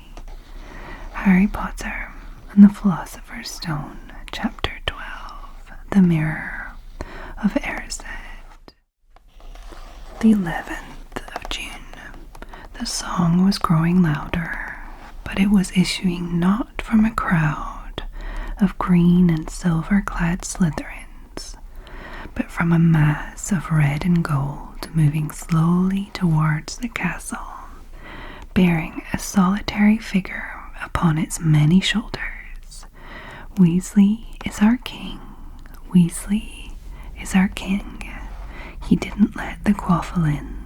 Weasley is our king. Harry Potter and the Order of the Phoenix, Chapter 30, Crop. The 12th of June. Then Wood was speeding towards him, half blinded by tears. He seized Harry around the neck and sobbed unrestrainedly into his shoulder. Harry felt 2 large thumps as Fred and George hit them. Then Angela, Alicia, and Katie's voices. We've won the cup. We've won the cup. Harry Potter and the Prisoner of Azkaban, Chapter 15, The Quidditch Final. The 13th of June. Fox is a phoenix, Harry. Phoenixes burst into flame when it's time for them to die and are reborn from the ashes. Albus Dumbledore. Harry Potter and the Chamber of Secrets, Chapter 12, The Polyjuice Potion. The 14th of June. A crimson bird the size of a swan had appeared, piping its weird music to the vaulted ceiling. It had a glittering golden tail as long as a peacock's, and gleaming golden talons which were gripping a ragged bundle. Harry Potter and the Chamber of Secrets, Chapter 17, The Heir of Slytherin. The 15th of phoenix let out one soft, quavering note. It shivered in the air, and Harry felt as though a drop of hot liquid had slipped down his throat into his stomach, warming him, strengthening him. Harry Potter and the Goblet of Fire, Chapter 36, The Parting of Ways. The 16th of June. Harry's wand and Voldemort's wand share cores. Each of them contains a feather from the tail of the same phoenix. This phoenix, in fact, he added, and he pointed at the scarlet and gold bird perching peacefully on Harry's knee. Harry Potter and the Goblet of Fire, Chapter 36, The Parting of Ways. The 17th of June. What a year it has been. Hopefully your heads are all a little fuller than they were. You have the whole summer ahead to get them nice and empty before next year starts. Albus Dumbledore. Harry Potter and the Philosopher's Stone, Chapter 17, The Man with Two Faces. The 18th of June. There are all kinds of courage, said Dumbledore, smiling. It takes a great deal of bravery to stand up to our enemies, but just as much to stand up to our friends. I therefore award 10 points to Mr. Neville Longbottom. Harry Potter and the Philosopher's Stone, Chapter 17, The Man with Two Faces. The 19th of June. Gryffindor House, meanwhile, largely thanks to their spectacular performance in the Quidditch Cup, had won the house championship for the 3rd year running. This meant that the end-of-term feast took place amid decorations of scarlet and gold, and that the Gryffindor table was the noisiest of the lot as everybody celebrated. Harry Potter and the Prisoner of Azkaban, Chapter 22, Owl Post again. The 20th of June. Lord Voldemort's gift for spreading discord and enmity is very great. We can fight it only by showing an equally strong bond of friendship and trust. Differences of habit and language are nothing at all if our aims are identical and our hearts are open. Albus Dumbledore. Harry Potter and the Goblet of Fire, Chapter 37, The Beginning. The 21st of June. It is our choices, Harry, that show what we truly are, far more than our abilities. Albus Dumbledore. Harry Potter and the Chamber of Secrets, Chapter 18, Dobby's Reward. 22nd of June. Call him Voldemort, Harry. Always use the proper name for things. Fear of a name increases fear of the thing itself. Albus Dumbledore. Harry Potter and the Philosopher's Stone, Chapter 17, The Man with Two Faces. The 23rd of June. There will be obstacles, said Bagman happily, bouncing on the balls of his feet. Hagrid is providing a number of creatures, and there will be smells that must be broken. All that sort of thing, you know. Harry Potter and the Goblet of Fire, Chapter 28, The Madness of Mr. Crouch. The 24th of June. Triwizard Tournament, the third task, Death of Cedric Diggory. The Triwizard Cup was gleaming on a plinth 100 yards away. Harry had just broken into a run when a dark figure hurtled out onto the path in front of him. Cedric was going to get there first. Cedric was sprinting as fast as he could towards the cup, and Harry knew he would never catch up. Harry Potter and the Goblet of Fire. Chapter 31, the third task. The 25th of June. Both of us, Harry said. What? We'll take it at the same time. It's still a Hogwarts victory. We'll tie for it. Cedric stared at Harry. He unfolded his arms. You sure? Harry Potter and the Goblet of Fire. Chapter 31, the third task. The 26th of June. There is much that I would like to say to you all tonight, said Dumbledore, but I must first acknowledge the loss of a very fine person who should be sitting here. He gestured towards the Hufflepuffs, enjoying our feast with us. I would like you all please to stand and raise your glasses to Cedric Diggory. Harry Potter and the Goblet of Fire. Chapter 37. The beginning. The 27th of June. When they reached the top of the astronomy tower at 11 o'clock, they found a perfect night for stargazing, cloudless and still. The grounds were bathed in silvery moonlight, and there was a slight chill in the air. Harry Potter and the Order of the Phoenix. Chapter 31. Owls. The 28th of June.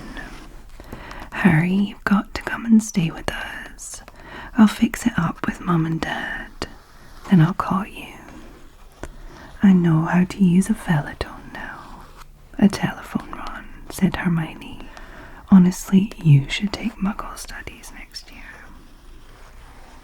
Harry Potter and the Prisoner of Azkaban. Chapter 22. Owl Post again.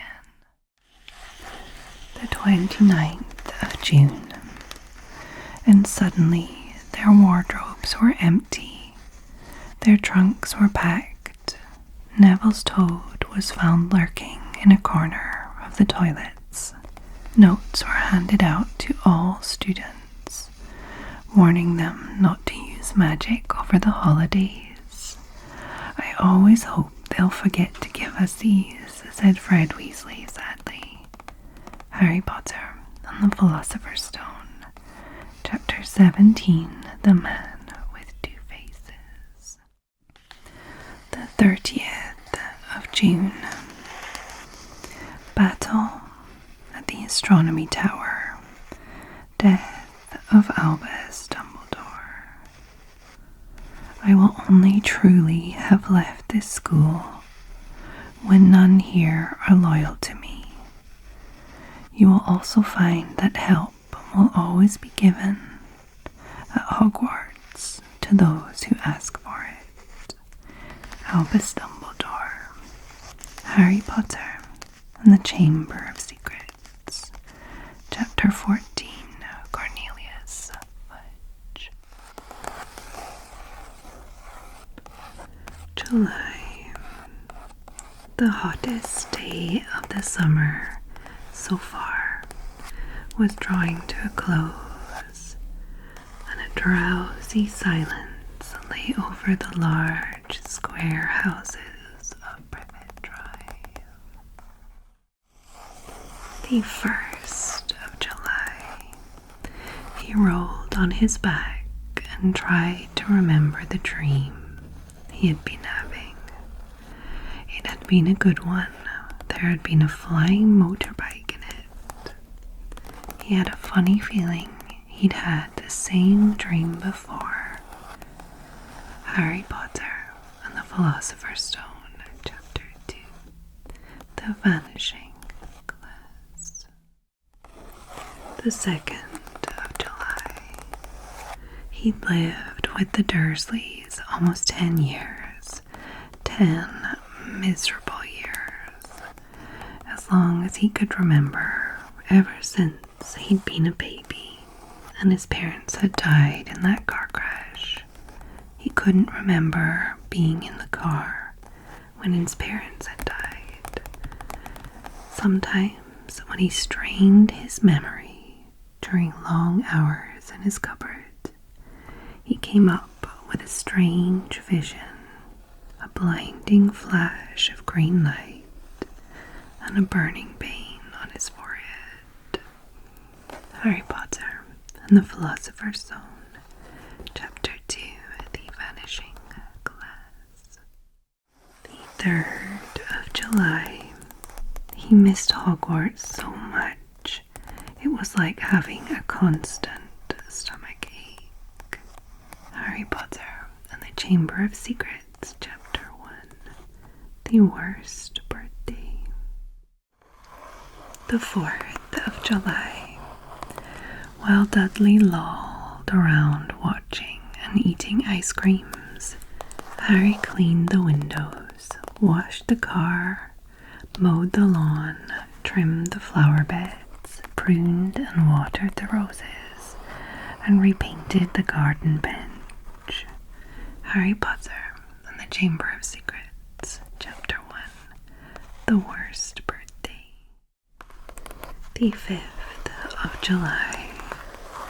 Dudley's got to make himself smart for his auntie, said Aunt Petunia, smoothing Dudley's thick blonde hair. Mummy's bought him a lovely new bow tie. Harry Potter and the Prisoner of Azkaban, Chapter 2, Aunt Marge's Big Mistake. The 6th of July. I'm not having one in the house, Petunia. Didn't we swear when we took him in we'd stamp out that dangerous nonsense? Vernon Dursley, Harry Potter and the Philosopher's Stone, Chapter 3, The Letters from No One. The 7th of July. Godfather, spluttered Uncle Vernon. You haven't got a godfather.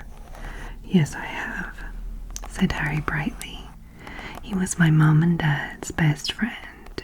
He's a convicted murderer, but he's broken out of Wizard's prison and he's on the run. He likes to keep in touch with me, though. Keep up with my news, check I'm happy. Harry Potter and the Prisoner of Azkaban, Chapter 22. Owl Post again. The 8th of July. Harry Potter was a highly unusual boy in many ways. For one thing, he hated the summer holidays more than any other time of the year. For another, he really wanted to do his homework, but was forced to do it in secret in the dead of night. Harry Potter and the Prisoner of Azkaban, Chapter 1, Owl Post. The 9th of July. Harry just had time to register its handsome green cover, emblazoned with the golden title, The Monster Book of Monsters, before it flipped onto its edge and scuttled sideways along the bed like some weird crab. Harry Potter and the Prisoner of Azkaban, Chapter 1, Owl Post. The 10th of July. Vernon Dursley speaking. Harry, who happened to be in the room at the time, froze as he heard Ron's voice answer, "Hello? Hello? Can you hear me? I want to talk to Harry Potter." Harry Potter and the Prisoner of Azkaban, Chapter 1. Owl Post. The 11th of July. His heart gave a huge bound as he ripped back the paper and saw a sleek black leather case with silver words stamped across it. "Broomstick Servicing Kit." "Wow, Hermione," whispered Harry, or Harry whispered, unzipping the case to look inside. Harry Potter and the Prisoner of Azkaban, Chapter 1, Owl Post. The 12th of July. Hedwig hooted happily and Harry from her perch on top of a large wardrobe, then took off through the window. Harry knew she had been waiting to see him before going hunting. Harry Potter and the Half-Blood Prince, Chapter 5, An Excess of Phlegm. The 13th of July. We have received intelligence that a hover charm was used at your place of residence this evening at 12 minutes past 9. Mafalda Hopkirk, Harry Potter and the Chamber of Secrets, Chapter 2, Dobby's Warning. The 14th of July. Expecto Patronum. An enormous silver stag erupted from the tip of Harry's wand. Its antlers caught the Dementor in the place where the heart should have been. It was thrown backwards, weightless as darkness. And as the stag charged, the Dementor swooped away, bat-like and defeated. Harry Potter and the Order of the Phoenix, Chapter 1, Dudley Demented. The 15th of July. "Keep your wand out," she told Harry as they entered Wisteria Walk. "Never mind the statute of secrecy now. There's going to be hell to pay anyway. We might as well be hanged for a dragon as an egg." Arabella Fig, Harry Potter and the Order of the Phoenix, Chapter 2, A Peck of Owls. The 16th of July. "And now, Harry, let us step out into the night and pursue that flighty temptress, Adventure." Albus Dumbledore, Harry Potter and the Half-Blood Prince, Chapter 3, Will and Won't. The 17th of July. Life at the Burrow was as different as possible from life in Privet Drive. The Dursleys liked everything neat and ordered. The Weasleys' house burst with the strange and unexpected. Harry Potter and the Chamber of Secrets, Chapter 4, At Flourish and Blots. The 18th of July. Harry, Ron, Fred and George were planning to go up the hill to a small paddock the Weasleys owned. It was surrounded by trees that blocked it from view of the village below, meaning that they could practice Quidditch there as long as they didn't fly too high. They couldn't use real Quidditch balls, which would have been hard to explain if they had escaped and flown away over the village. Instead, they threw apples for each other to catch. Harry Potter and the Chamber of Secrets, Chapter 4, At Flourish and Blots. The 19th of July. The ghoul in the attic howled and dropped pipes whenever he felt things were getting too quiet. And small explosions from Fred and George's room were considered perfectly normal. Harry Potter and the Chamber of Secrets, Chapter 4, at Flourish and Blots. The 20th of July. Behind Harry, the entrance to the marquee revealed rows and rows of fragile golden chairs, set either side of a long purple carpet. The supporting poles were entwined with white and gold flowers. Fred and George had fastened an enormous bunch of golden balloons over the exact point where Bill and Fleur would shortly become husband and wife. Harry Potter and the Deathly Hallows, Chapter 8, The Wedding. The 21st of July.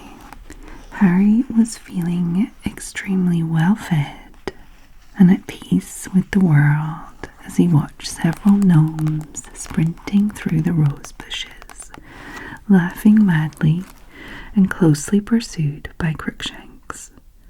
Harry Potter and the Goblet of Fire, Chapter 5, Weasley's Wizard Wheezes. The 22nd of July.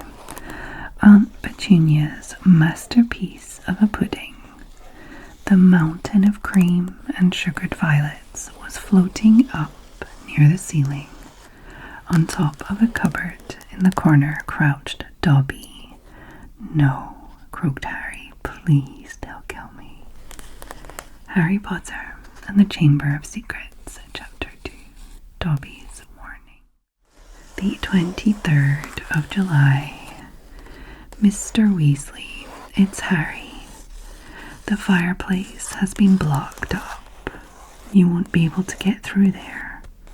Damn, said Mr. Weasley's voice. What on earth did they want to block up the fireplace for? Harry Potter and the Goblet of Fire, Chapter 4, Back to the Burrow. The 24th of July. Jiggery pokery, said Harry in a fierce voice. Hocus pocus, squiggly wiggly. Mom, howled Dudley, tripping over his feet as he dashed back towards the house. Mom, he's doing you know what.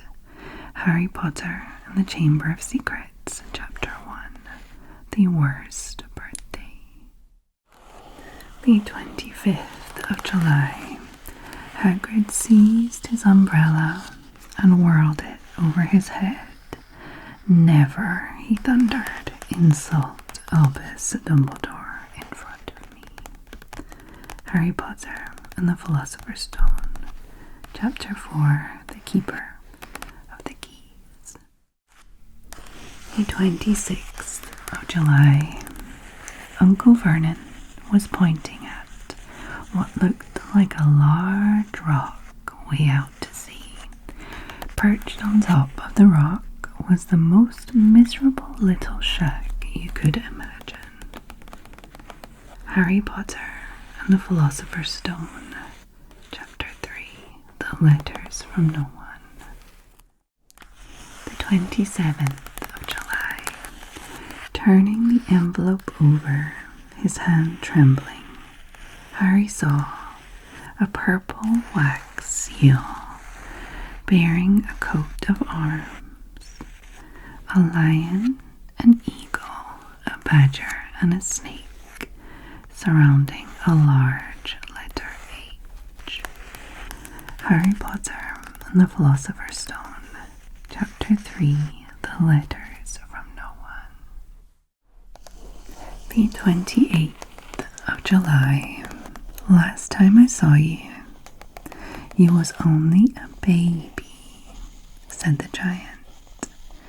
You look a lot like your dad, and you've got your mum's eyes. Rubius Hagrid. Harry Potter and the Philosopher's Stone, Chapter 4, The Keeper of the Keys. the 29th of July. From an inside pocket of his black overcoat, he pulled a slightly squashed box. Harry opened it with trembling fingers. Inside was a large, sticky chocolate cake with "Happy Birthday, Harry" written on it in green icing. Harry Potter and the Philosopher's Stone, Chapter 4. The Keeper of the Keys. The 30th of July, Neville Longbottom's birthday. Happy birthday, Neville. We're all going to keep fighting, Harry. You know that. Neville Longbottom. Harry Potter and the Deathly Hallows. Chapter 34. The Forest Again. The 31st of July. Harry Potter's birthday. Happy birthday, Harry. Harry, you're a wizard. There was silence inside the hut. Only the sea and the whistling wind could be heard. "I'm a what?" gasped Harry. Harry Potter and the Philosopher's Stone, Chapter 4. The Keeper of the Keys. August.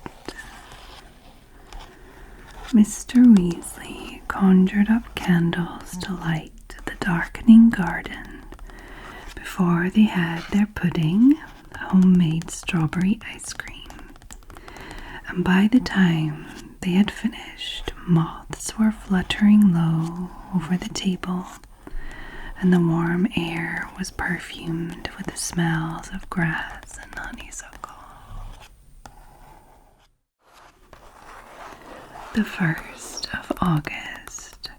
4 or 5 chimneys were perched on top of the red roof. A lopsided sign stuck in the ground near the entrance read "The Burrow." Round the front door lay a jumble of Wellington boots and a very rusty cauldron. Several fat brown chickens were pecking their way around the yard. Harry Potter and the Chamber of Secrets, Chapter 3. The Burrow. The 2nd of August.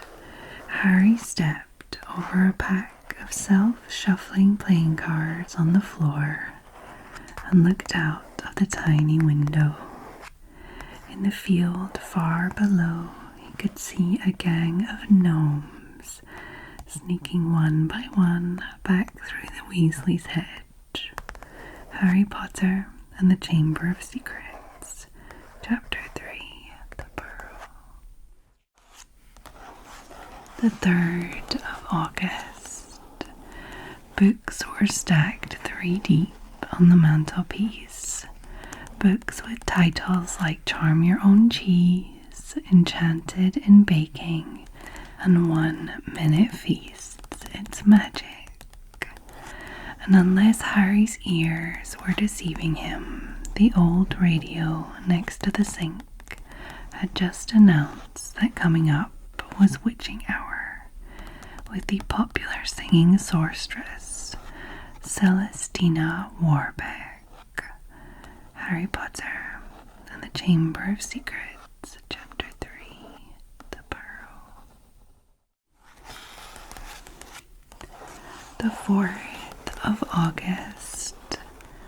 By 7 o'clock, the 2 tables were groaning under dishes and dishes of Mrs. Weasley's excellent cooking, and the 9 Weasleys, Harry and Hermione, were settling themselves down to eat beneath a clear, deep blue sky.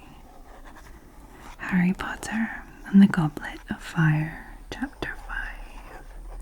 Weasley's Wizard Wheezes. The 5th of August. Can we buy all this in London? Harry wondered aloud. If you know where to go, said Hagrid. Harry Potter and the Philosopher's Stone, Chapter 5, Diagon Alley. The 6th of August. 3 up, 2 across, he muttered. Right, stand back, Harry. He tapped the wall 3 times with the point of his umbrella. The brick he had touched quivered. It wriggled. In the middle, a small hole appeared. It grew wider and wider.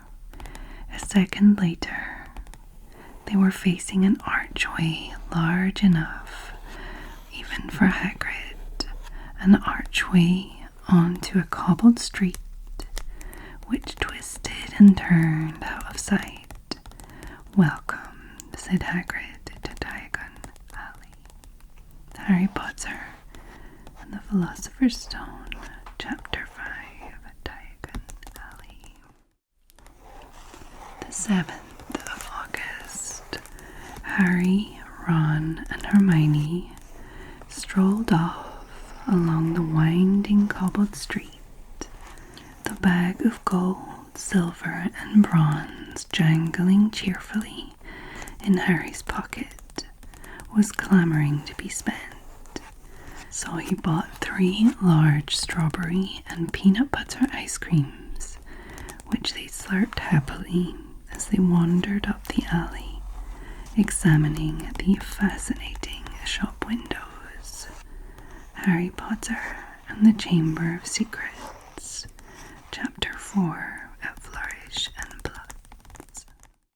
The 8th of August. A loud ripping noise rent the air. 2 of the monster books had seized a 3rd and were pulling it apart.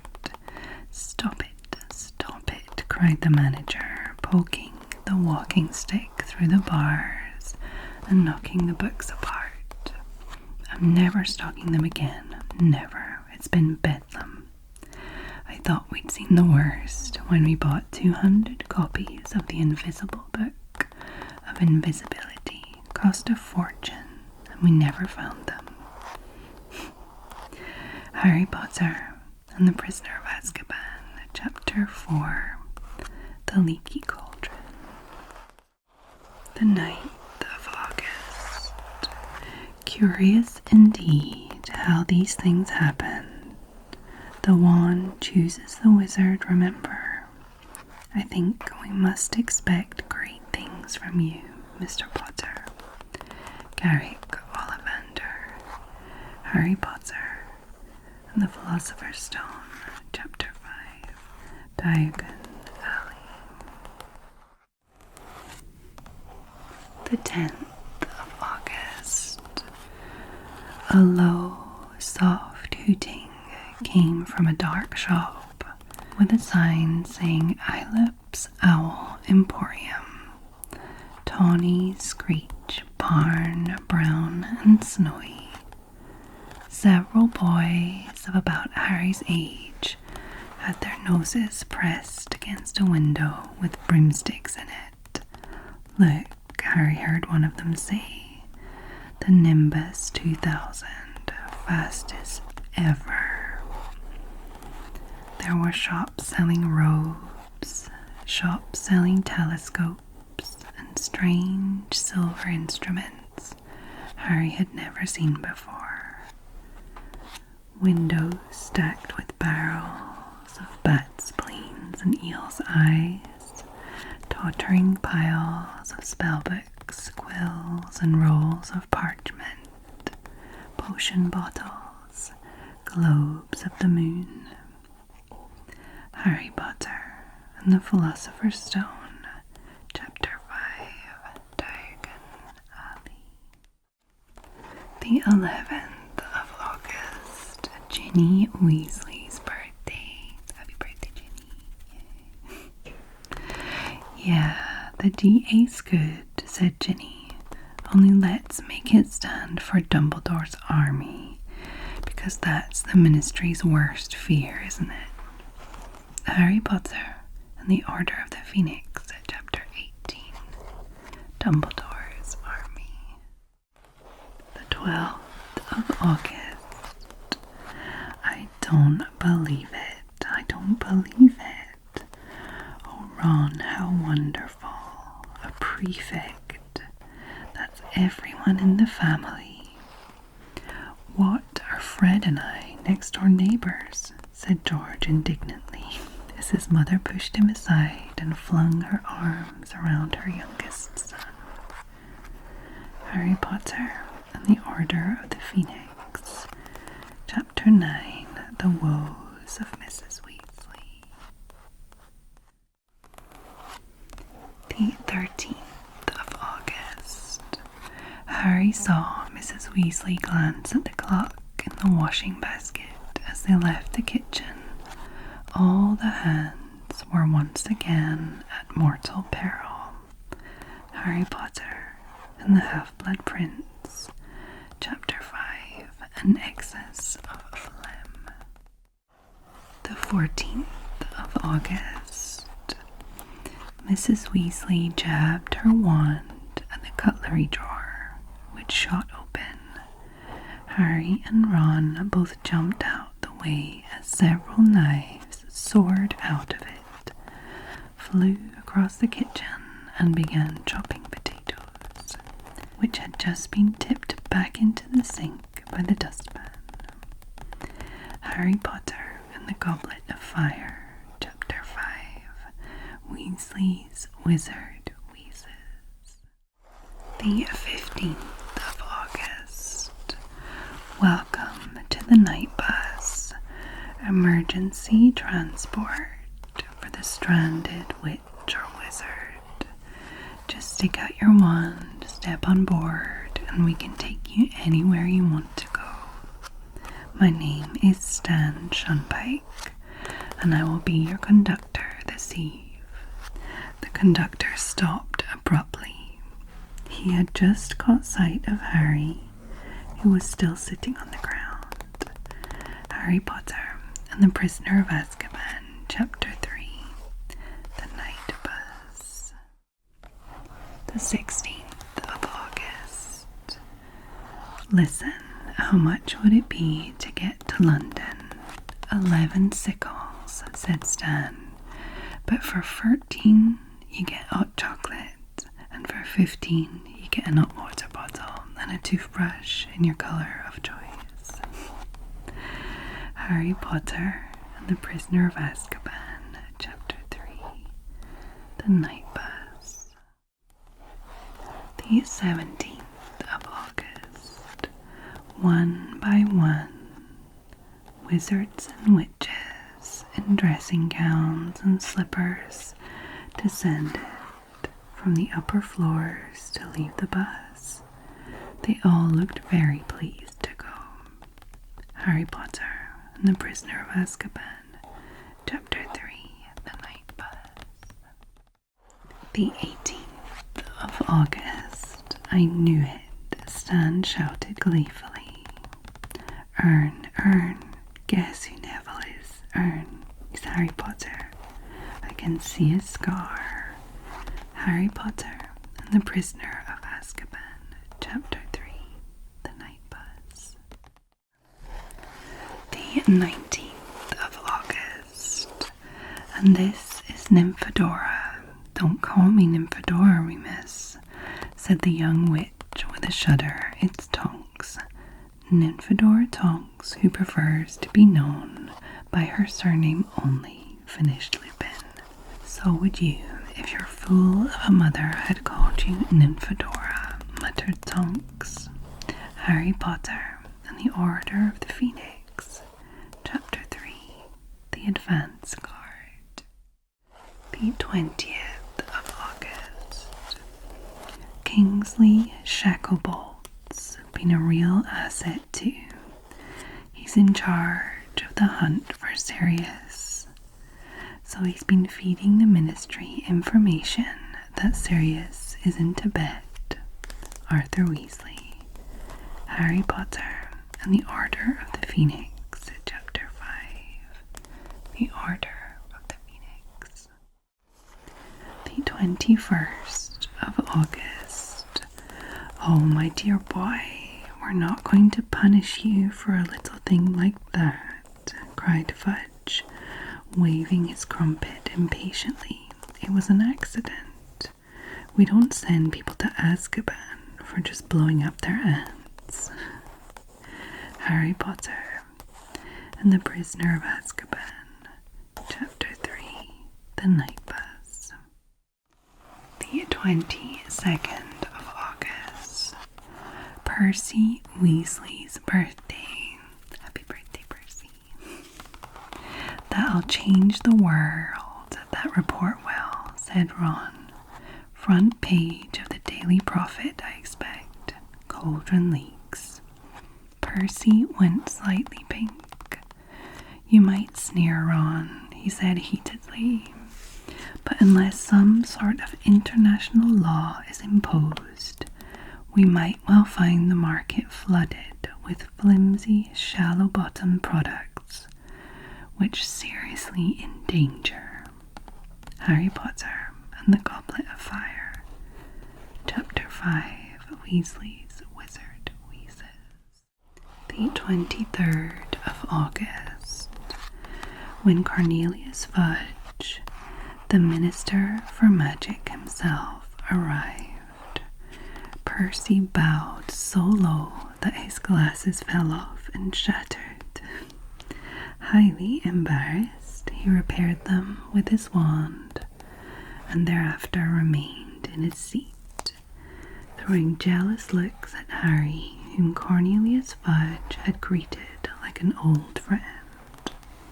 Harry Potter and the Goblet of Fire, Chapter 8, The Quidditch World Cup. The 24th of August. Now, with the sun newly risen and the mist lifting, they could see the city of tents that stretched in every direction. Harry Potter and the Goblet of Fire, Chapter 7, Bagman and Crouch. The 25th of August. Though Ron purchased himself a dancing shamrock hat and a large green rosette, he also bought a small figure of Victor Krum, the Bulgarian seeker. The miniature Krum walked backwards and forwards over Ron's hand, scowling up at the green rosette above him. Harry Potter and the Goblet of Fire, Chapter 7, Bagman and Crouch. The 26th of August. Ladies and gentlemen, welcome to the final of the 422nd Quidditch World Cup. The spectators screamed and clapped, thousands of flags waved, adding their discordant national anthems to the racket. The huge blackboard opposite them was wiped clear of its last message: "Bertie Bott's every flavoured beans, a risk with every mouthful," and now showed Bulgaria 0, Ireland 0. Harry Potter and the Goblet of Fire, Chapter 8, The Quidditch World Cup. The 27th of August. "He's got it. Crum's got it. It's all over," shouted Harry. Krum, his red robe shining with blood from his nose, was rising gently into the air, his fist held high, a glint of gold in his hand. Harry Potter and the Goblet of Fire, Chapter 8, The Quidditch World Cup. The 28th of August. The moment he had got wind of the fact that he was expected to survive the summer on carrot sticks, Harry had sent Hedwig to his friends with pleas for help, and they had risen to the occasion magnificently. Harry Potter and the Goblet of Fire. Chapter 3, The Invitation. The 29th of August. It would be best for Harry to send us your answer as quickly as possible in the normal way, because the Muggle postman has never delivered to our house, and I'm not sure he even knows where it is. Hoping to see Harry soon. Yours sincerely, Molly Weasley. P.S. I hope I put enough stamps on. Harry Potter and the Goblet of Fire, Chapter 3. The Invitation. The 30th of August. No, Harry, you listen, said Hermione. We're coming with you. That was decided months ago. Years, really, but shut up, Ron advised him. Harry Potter and the Deathly Hallows. Chapter 6. The Ghoul in Pajamas. The 31st of August. On their last evening, Mrs. Weasley conjured up a sumptuous dinner which included all of Harry's favourite things, ending with a mouth-watering treacle pudding. Fred and George rounded off the evening with a display of filibuster fireworks. They filled the kitchen with red and blue stars that bounced from the ceiling to wall for at least half an hour. Harry Potter and the Chamber of Secrets, Chapter 5, The Whomping Willow. September. Smoke from the engine drifted over the heads of the chattering crowd, while cats of every colour wound here and there between their legs. Owls hooted to each other in a disgruntled sort of way over the babble and the scraping of heavy trunks. The 1st of September. All you have to do is walk straight at the barrier between platforms 9 and 10. Don't stop and don't be scared you'll crash into it. That's very important. Best to do it at a bit of a run if you're nervous. Go on. Go now before Ron. Molly Weasley. Harry Potter and the Philosopher's Stone, Chapter 6. The Journey from Platform 9 3/4. The 2nd of September. Gran, I've lost my toad again. Oh, Neville. He heard the old woman sigh. Harry Potter and the Philosopher's Stone, Chapter 6. The Journey from Platform 9 3/4. The 3rd of September. Go on, have a pasty, said Harry, who had never had anything to share before, or indeed anyone to share it with. It was a nice feeling, sitting there with Ron, eating their way through all Harry's pasties and cakes. The sandwiches lay forgotten. Harry Potter and the Philosopher's Stone, Chapter 6. The Journey from Platform 9 3/4. The 4th of September. When darkness fell and lamps came on inside the carriages, Luna rolled up the quibbler, put it carefully away in her bag, and took to staring at everyone in the compartment instead. Harry Potter and the Order of the Phoenix, Chapter 10. Luna Lovegood. The 5th of September. And the fleet of little boats moved off all at once, gliding across the lake, which was as smooth as glass. Everyone was silent, staring up at the great castle overhead. Harry Potter and the Philosopher's Stone, Chapter 6. The Journey from Platform 9 The 6th of September. Welcome to Hogwarts, said Professor McGonagall. The start of term banquet will begin shortly, but before you take your seats in the Great Hall, you will be sorted into your houses. The sorting is a very important ceremony, because while you are here, your house will be something like your family within Hogwarts. Harry Potter and the Philosopher's Stone, Chapter 7, The Sorting Hat. The 7th of September. Before we begin our banquet, I would like to say a few words, and here they are. Nitwit, blubber, oddment, tweak, Albus Dumbledore. Harry Potter and the Philosopher's Stone, Chapter 7, The Sorting Hat. The 8th of September. Now slip me snug about your ears. I've never yet been wrong. I'll have a look inside your mind and tell you where you belong. The Sorting Hat. Harry Potter and the Goblet of Fire, Chapter 12, The Triwizard Tournament. The 9th of September. At the very end of the corridor hung a portrait of a very fat woman in a pink silk dress. Password, she said.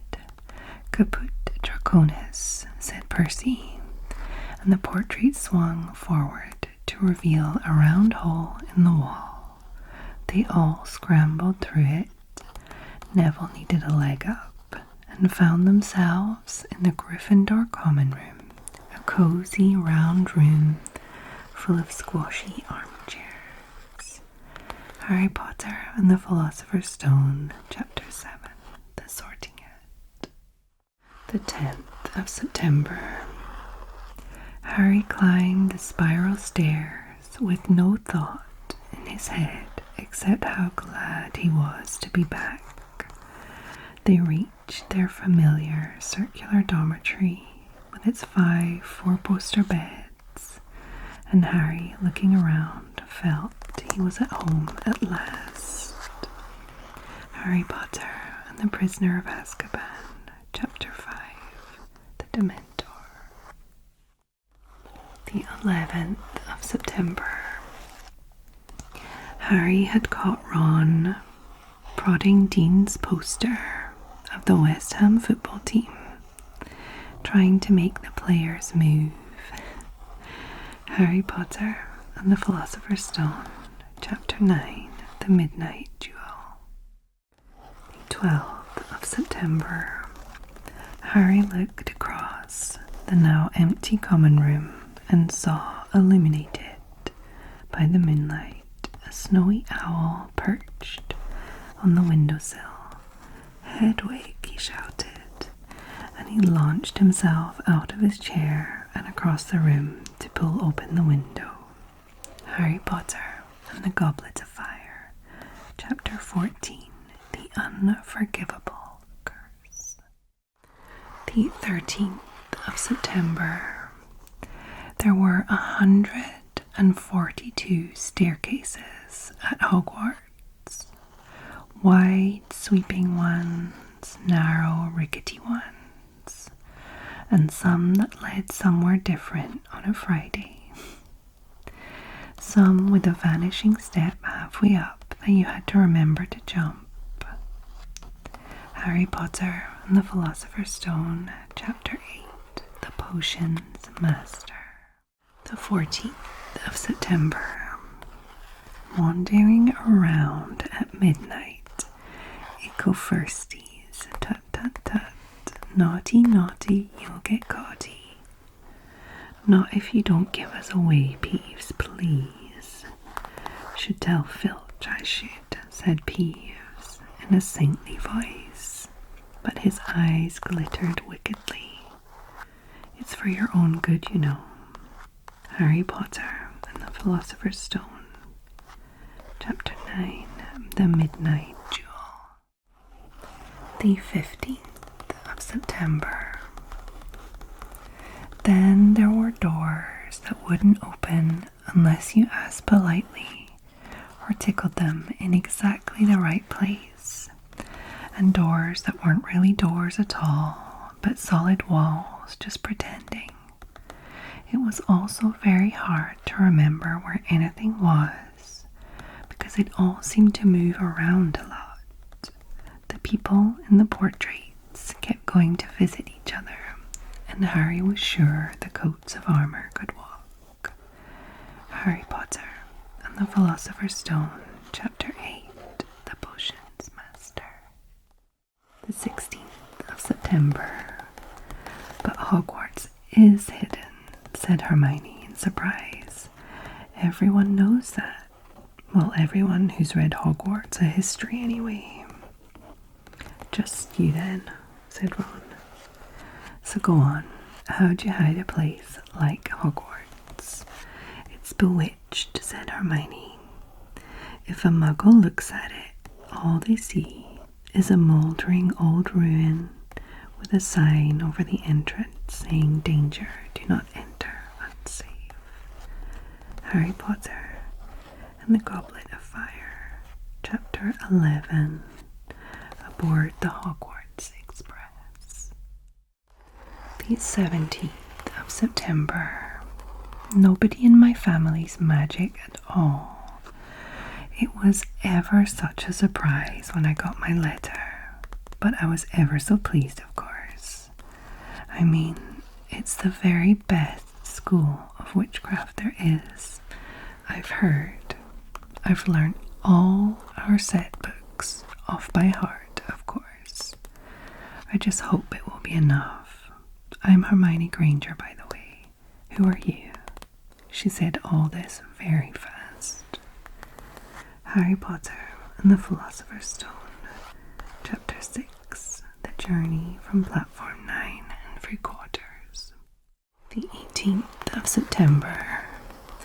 But from that moment on, Hermione Granger became their friend.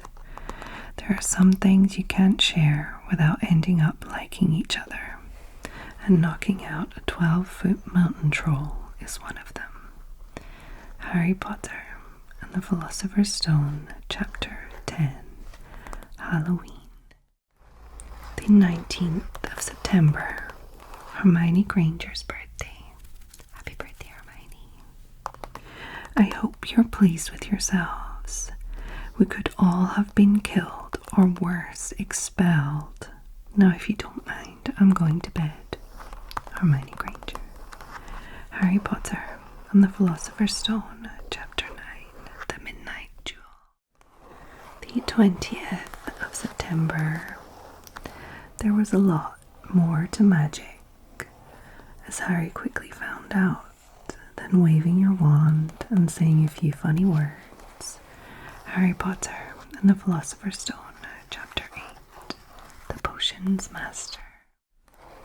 The 21st of September. Professor Sprout dusted off her hands, gave them all the thumbs up, and removed her own earmuffs. As our mandrakes are only seedlings, their cries won't kill you yet, she said calmly, as though she'd just done nothing more exciting than water a begonia. Harry Potter and the Chamber of Secrets, Chapter 6, Gilderoy Lockhart. 22nd of September. 4 to a tray. There is a large supply of pots here. Compost in the sacks over there. And be careful of the venomous tentacula. It's teething. She gave a sharp slap to a spiky, dark red plant as she spoke, making it draw in the long feelers that had been inching sneakily over her shoulder. Harry Potter and the Chamber of Secrets. Chapter 6, Gilderoy Lockhart. The 23rd of September. It was lucky that Harry had tea with Hagrid to look forward to, because the potions lesson turned out to be the worst thing that had happened to him so far. Harry Potter and the Philosopher's Stone, Chapter 8, The Potions Master. The 24th of September. Would you care for a sherbet lemon? A what? A sherbet lemon. They're a kind of muggle sweet I'm rather fond of. Harry Potter and the Philosopher's Stone, Chapter 1, The Boy Who Lived. The 25th of September. Scars can come in useful. I have one myself above my left knee, which is a perfect map of the London Underground. Albus Dumbledore, Harry Potter and the Philosopher's Stone, Chapter 1, The Boy Who Lived. The 26th of September. Ah, music, he said, wiping his eyes. A magic beyond all we do here. Albus Dumbledore, Harry Potter and the Philosopher's Stone, Chapter 7, The Sorting Hat. The 27th of September. Of course it is happening inside your head, Harry. But why on earth should that mean that it is not real? Albus Dumbledore, Harry Potter and the Deathly Hallows, Chapter 35, King's Cross. The 28th of September. He mounted the broom and kicked hard against the ground and up. Up he soared, air rushed through his hair and his robes and whipped out behind him. And in a rush of fierce joy he realized he'd found something he could do without being taught. This was easy. This was wonderful. Harry Potter and the Philosopher's Stone, Chapter 9, The Midnight Duel. The 29th of September. Malfoy certainly did talk about flying a lot. He complained loudly about first years never getting in house Quidditch teams, and told long, boastful stories, which always seemed to end with him narrowly escaping muggles in helicopters. Harry Potter and the Philosopher's Stone, Chapter 9, The Midnight Duel. The 30th of September. Professor McGonagall peered sternly over her glasses at Harry. I want to hear you're training hard, Potter, or I may change my mind about punishing you. Then she suddenly smiled. Your father would have been proud, she said. He was an excellent Quidditch player himself. Harry Potter and the Philosopher's Stone, Chapter 9, The Midnight Duel. October. Raindrops, the size of bullets, thundered on the castle windows for days on end. The lake rose, the flower beds turned into muddy streams, and Hagrid's pumpkins swelled to the size of garden sheds. The 1st of October. Hagrid's big hairy face appeared in the crack as he pulled the door open. Hang on, he said, back bang. He let them in, struggling to keep a hold on the collar of an enormous black boarhound.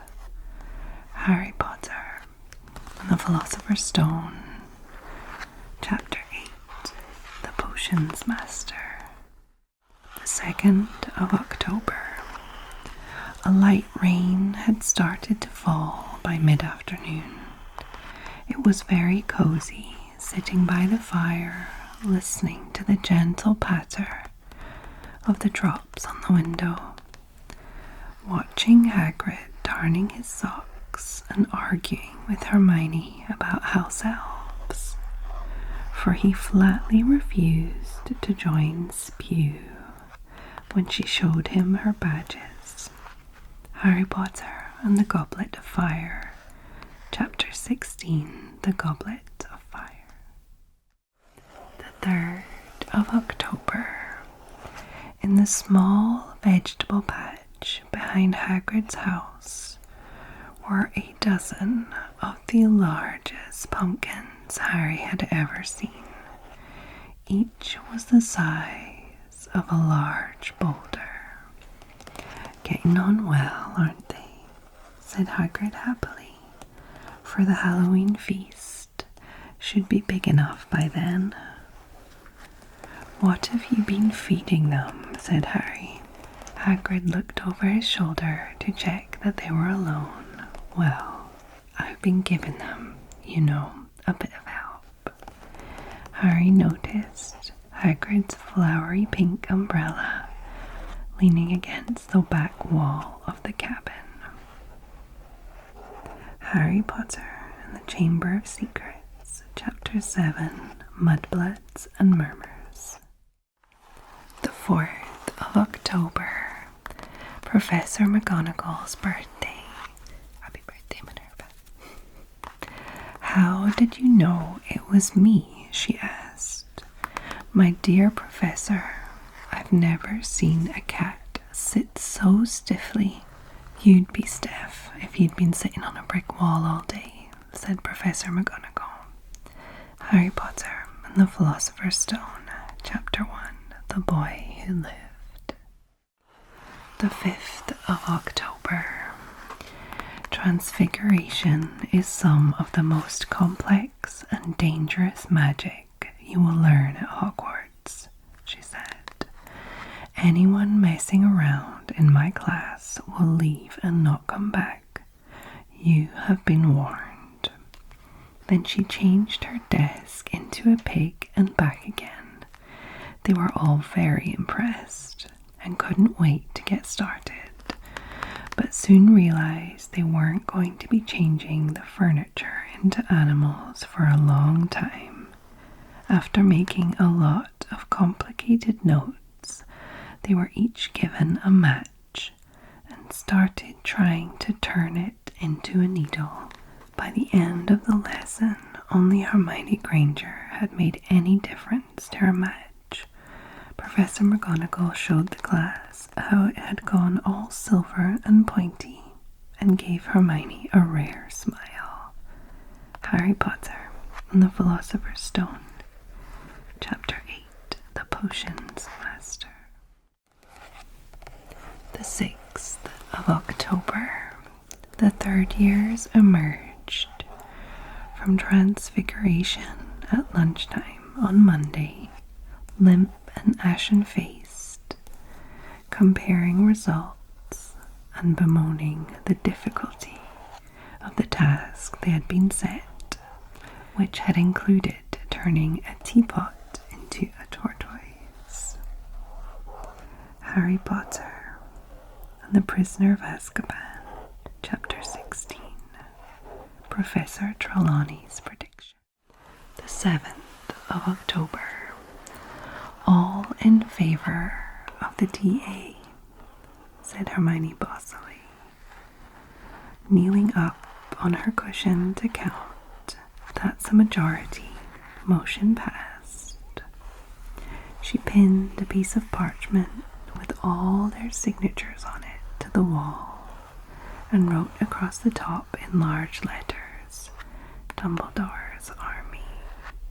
Harry Potter and the Order of the Phoenix, Chapter 18, Dumbledore's Army." The 8th of October. "We think the reason Umbridge doesn't want us trained in defense against the dark arts," said Hermione, "is that she's got some mad idea that Dumbledore could use the students in the school as a kind of private army. She thinks he'd mobilize us against the Ministry." Harry Potter and the Order of the Phoenix, Chapter 16, in the hogshead. The 9th of October, the walls were lined with wooden bookcases, and instead of chairs, there were large silk cushions on the floor. A set of shelves at the far end of the room carried a range of instruments, such as sneakoscopes, secrecy sensors, and a large cracked faux glass that Harry was sure had hung the previous year in the fake Moody's office. Harry Potter and the Order of the Phoenix, Chapter 18, Dumbledore's Army. The 10th of October. Expelliarmus, said Neville, and Harry, caught unawares, felt his wand fly out of his hand. I did it, said Neville gleefully. I've never done it before. I did it. Harry Potter and the Order of the Phoenix, Chapter 18, Dumbledore's Army. The 11th of October. Rain was still lashing the windows, which were now inky black, but inside all looked bright and cheerful. The firelight glowed over the countless squashy armchairs where people sat reading, talking, doing homework, or in the case of Fred and George Weasley, trying to find out what would happen if he fed a filibuster firework to a salamander. Harry Potter and the Chamber of Secrets, Chapter 8, The Death Day Party. The 12th of October. Crookshanks wandered over to them, leapt lightly into an empty chair, and stared inscrutably at Harry, rather as Hermione might look if she knew they weren't doing their homework properly. Harry Potter and the Goblet of Fire, Chapter 14, The Unforgivable Curses. The 13th of October. Does he have to eat that in front of us? Said Ron, scowling. Clever Crookshanks, did you catch that all by yourself? Said Hermione. Crookshanks slowly chewed up the spider, his yellow eyes fixed insolently on Ron. Harry Potter and the Prisoner of Azkaban, Chapter 8, Flight of the Fat Lady. The 14th of October. Catch that cat, yelled Ron, as Crookshanks freed himself from the remnants of the bag, sprang over the table, and chased after the terrified Scabbers. Harry Potter and the Prisoner of Azkaban, Chapter 8, Flight of the Fat Lady. The 15th of October. The snitch he had caught earlier was now zooming around and around the common room. People were watching its progress as though hypnotized, and Crookshanks was leaping from chair to chair trying to catch it. Harry Potter and the Order of the Phoenix, Chapter 19, The Lion and the Serpent. The 16th of October. They watched the birds soaring overhead, glittering, glittering. They're not birds, Harry said suddenly. They're keys, winged keys. Look carefully. Harry Potter and the Philosopher's Stone, Chapter 16, Through the Trapdoor. The 17th of October. Professor Flitwick's birthday. Happy birthday, Professor. Now, don't forget that nice wrist movement we've been practicing, squeaked Professor Flitwick, perched on top of his pile of books as usual. Swish and flick. Remember, swish and flick. And saying the magic words properly is very important too. Never forget Wizard Barufio, who said S instead of F and found himself on the floor with a buffalo on his chest. Harry Potter and the Philosopher's Stone, Chapter 10, Halloween. The 18th of October. Hermione rolled up the sleeves of her gown, flicked her wand, and said, Wingardium Leviosa. Their feather rose off the desk and hovered about 4 feet above their heads. Harry Potter and the Philosopher's Stone, Chapter 10, Halloween. The 19th of October. The teachers were, of course, forbidden from mentioning the interview by Educational Decree number 26, but they found ways to express their feelings about it all the same. Professor Sprout awarded Gryffindor 20 points when Harry passed her a watering can. A beaming Professor Flitwick pressed a box of squeaking sugar mice on him at the end of charms and said shh and hurried away. Harry Potter and the Order of the Phoenix, Chapter 26, Seen and Unforeseen. The 20th of October.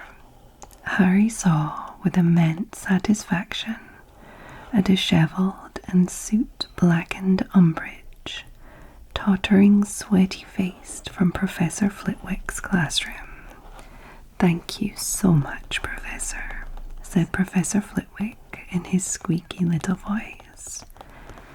"I could have got rid of the sparklers myself, of course, but I wasn't sure whether or not I had the authority." Beaming, he closed his classroom door in her snarling face. Harry Potter and the Order of the Phoenix, Chapter 28, Snape's Worst Memory. The 21st of October. Madame Pomfrey, the matron, was kept busy by a sudden spate of colds among the staff and students.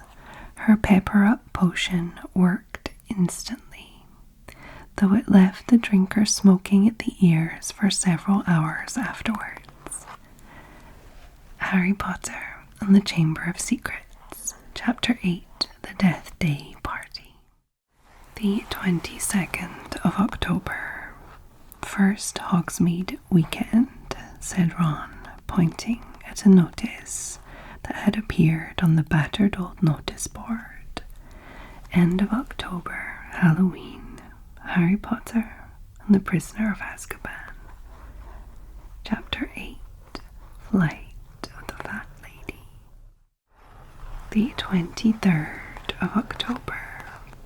He and Ron spent much of Sunday catching up with all their homework again, and although this could hardly be called fun, the last burst of autumn sunshine persisted, so rather than sitting hunched over tables in the common room, they took their work outside and lounged in the shade of a large beech tree on the edge of the lake. Harry Potter and the Order of the Phoenix, Chapter 17, Educational Decree number 24. The 24th of October. "Well, this Halloween will be my 500th death day," said nearly headless Nick, drawing himself up and looking dignified. "Oh," said Harry, not sure whether he should look sorry or happy about this. "Right." Harry Potter and the Chamber of Secrets, Chapter 8, The Death Day Party. The 25th of October. I'm holding a party in one of the roomier dungeons. Friends will be coming from all over the country, It would be such an honour if you would attend. Nearly Headless Nick. Harry Potter and the Chamber of Secrets. Chapter 8, The Death Day Party. The 26th of October.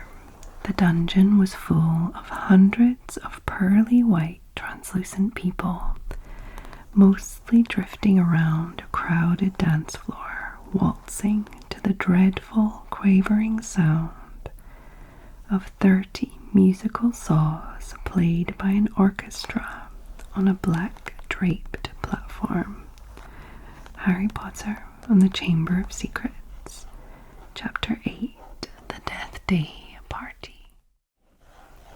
The 27th of October. Large rotten fish were laid on handsome silver platters. Cakes burned charcoal black were heaped on salvers. There was a great maggoty haggis, a slab of cheese covered in furry green mould, and in pride of place an enormous grey cake in the shape of a tombstone with a tar-like icing forming the words, Sir Nicholas de Mimsy Porpington died 31st of October, 1492. Harry Potter and the Chamber of Secrets. Chapter 8, The Death Day Party. The 28th of October. On Halloween morning, they woke to the delicious smell of baking pumpkin wafting through the corridors. Harry Potter and the Philosopher's Stone, Chapter 10, Halloween. The 29th of October. The rest of the school were happily anticipating their Halloween feast. The great hall had been decorated with the usual live bats. Hagrid's vast pumpkins had been carved into lanterns large enough for 3 men to sit in, and there were rumours that Dumbledore had booked a troupe of dancing skeletons for the entertainment. Harry Potter and the Chamber of Secrets. Chapter 8, The Death Day Party. The 30th of October. Molly Weasley's birthday. Happy birthday, Molly.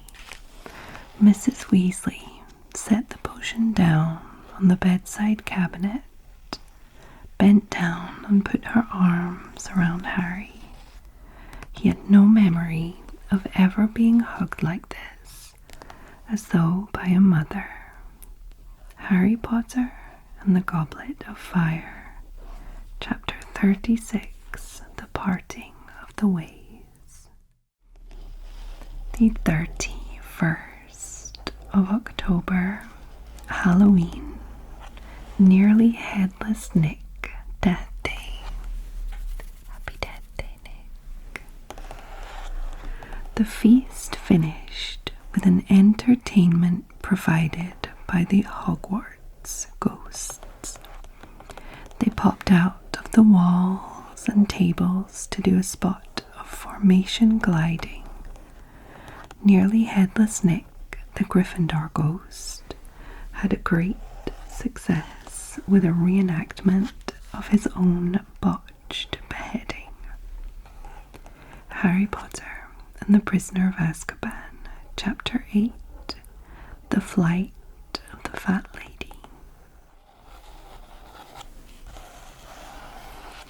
November. As they entered November, the weather turned very cold. The mountains around the school became icy grey, and the lake like chilled steel. Every morning the ground was covered in frost. The 1st of November. For one brief moment, the great black dog reared onto its hind legs and placed its front paws on Harry's shoulders. But Mrs. Weasley shoved Harry away towards the train door, hissing, "For heaven's sake, act more like a dog, Sirius." Harry Potter and the Order of the Phoenix, Chapter 10. Luna Lovegood. The 2nd of November. Sirius, who was right beside Harry, let out his usual bark-like laugh. "No one would have made me a prefect. I spent too much time in detention with James. Lupin was the good boy. He got a badge." Harry Potter and the Order of the Phoenix, Chapter 9. The Woes of Mrs. Weasley. The 3rd of November. Sirius Black's birthday. Happy birthday, Sirius. If you want to know what a man's like, take a good look at how he treats his inferiors and not his equals. Sirius Black. Harry Potter and the Goblet of Fire, Chapter 27. Padfoot returns. The 4th of November. Believe me, I never betrayed James and Lily. I would have died before I betrayed them. Sirius Black. Harry Potter and the Prisoner of Azkaban. Chapter 19. The Servant of Lord Voldemort. The 5th of November. The noise of the storm was even louder in the common room. Harry knew better than to think the match would be cancelled. Quidditch matches weren't called off for trifles such as thunderstorms. Harry Potter and the Prisoner of Azkaban, Chapter 9. Grim Defeat. The 6th of November. On Madame Hooch's whistle, Harry kicked hard into the air and heard the telltale whoosh of the bludger behind him. Harry Potter and the Chamber of Secrets, Chapter 10. The Rogue Bludger. The 7th of November. Many people were staring at her, and a few were openly laughing and pointing. She had managed to procure a hat shaped like a life-size lion's head, which was perched precariously on her head. "I'm supporting Gryffindor," said Luna, pointing unnecessarily at her hat. "Look what it does." She reached up and tapped the hat with her wand. It opened its mouth wide and gave an extremely realistic roar that made everyone in the vicinity jump. Harry Potter and the Order of the Phoenix, Chapter 19. The Lion and the Serpent. The 8th of November. And so, finished Slughorn, I want each of you to come and take one of these vials from my desk. You are to create an antidote for the poison within it before the end of the lesson. Good luck, and don't forget your protective gloves. Harry Potter and the Half-Blood Prince, Chapter 18. Birthday Surprises. The 9th of November. They were wincing as they dabbed essence of dittany onto their many injuries. Harry Potter and the Deathly Hallows, Chapter 27. The Final Hiding Place. The 10th of November. They had brought cakes, sweets, and bottles of pumpkin juice. They gathered around Harry's bed and were just getting started on what promised to be a good party when Madame Pomfrey came storming over, shouting, "This boy needs rest. He's got 33 bones to regrow. Out, out." Harry Potter and the Chamber of Secrets, Chapter 10, The Rogue Bludger. The 11th of November. Well, he should have some chocolate, at the very least, said Madame Pomfrey, who was now trying to peer into Harry's eyes. "I've already had some," said Harry. "Professor Lupin gave me some." "He gave it to all of us, did he now?" said Madame Pomfrey approvingly. "So we finally got a defense against the dark arts teacher who knows his remedies. Harry Potter and the Prisoner of Azkaban, Chapter 5, The Dementor. The 12th of November. Professor Snape was forcing them to research antidotes.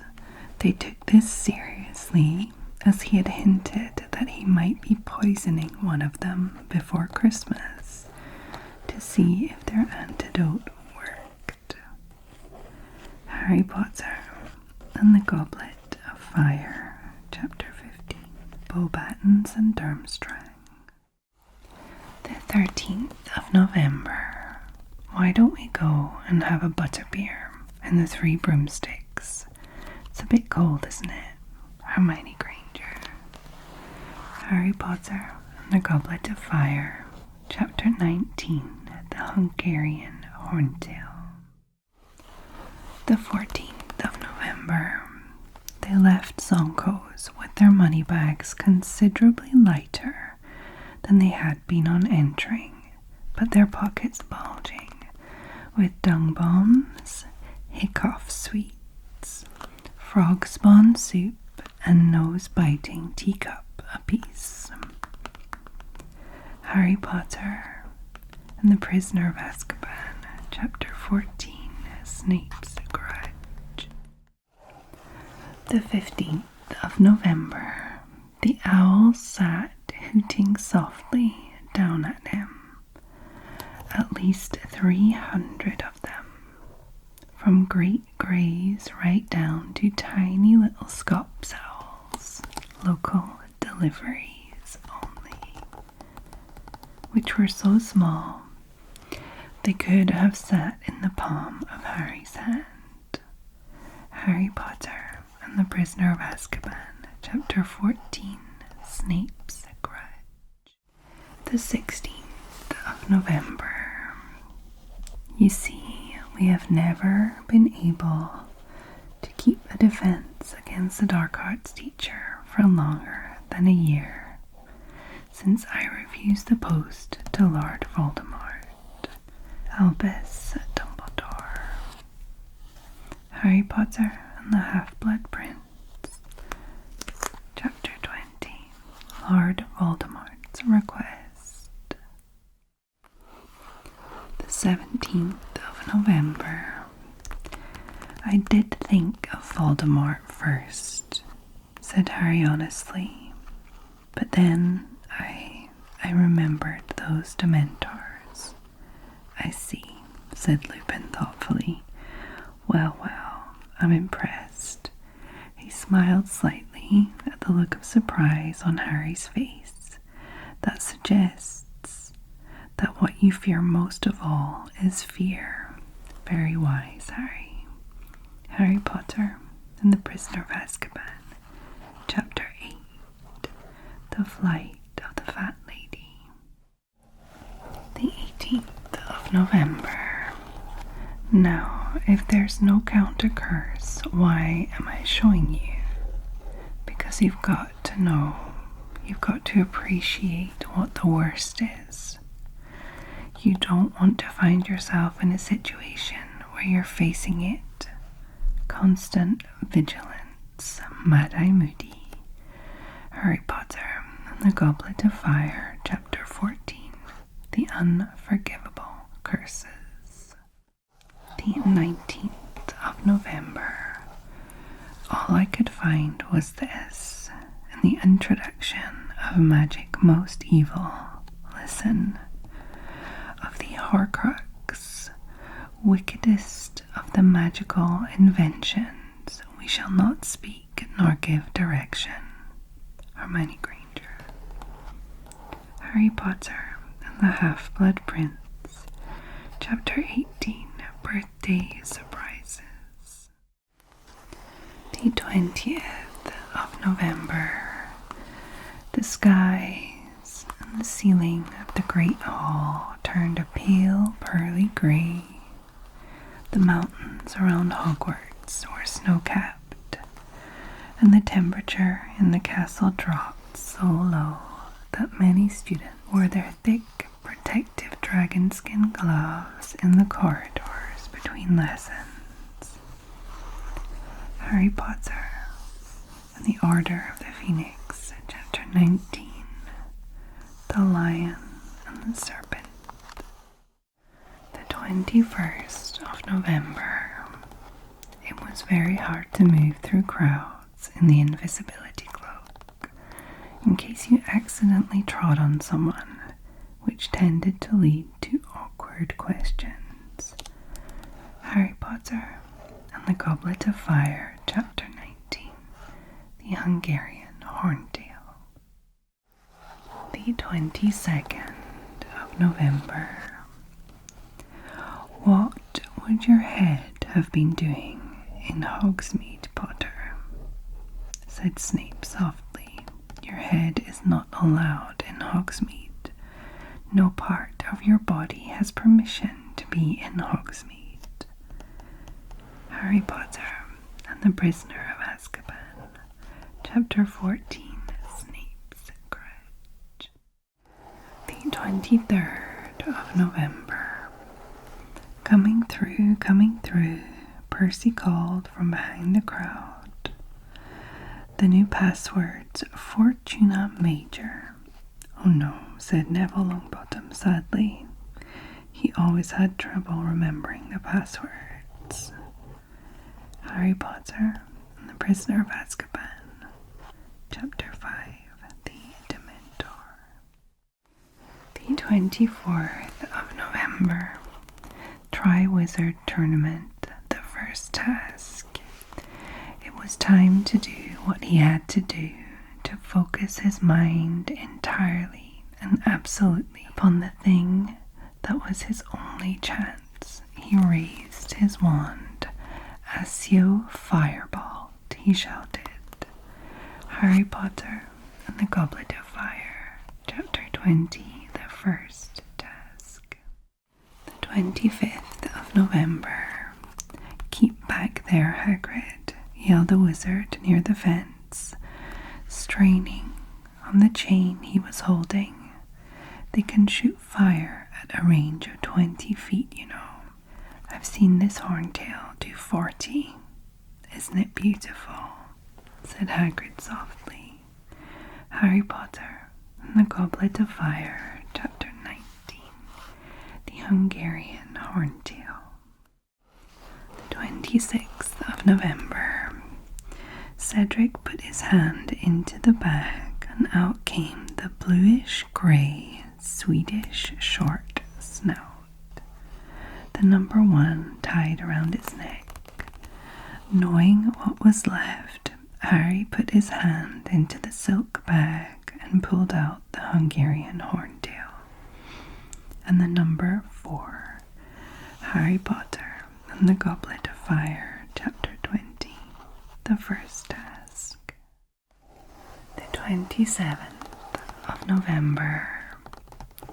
And there was the Horntail at the other end of the enclosure, crouched low over her clutch of eggs, her wings half furled, her evil yellow eyes upon him.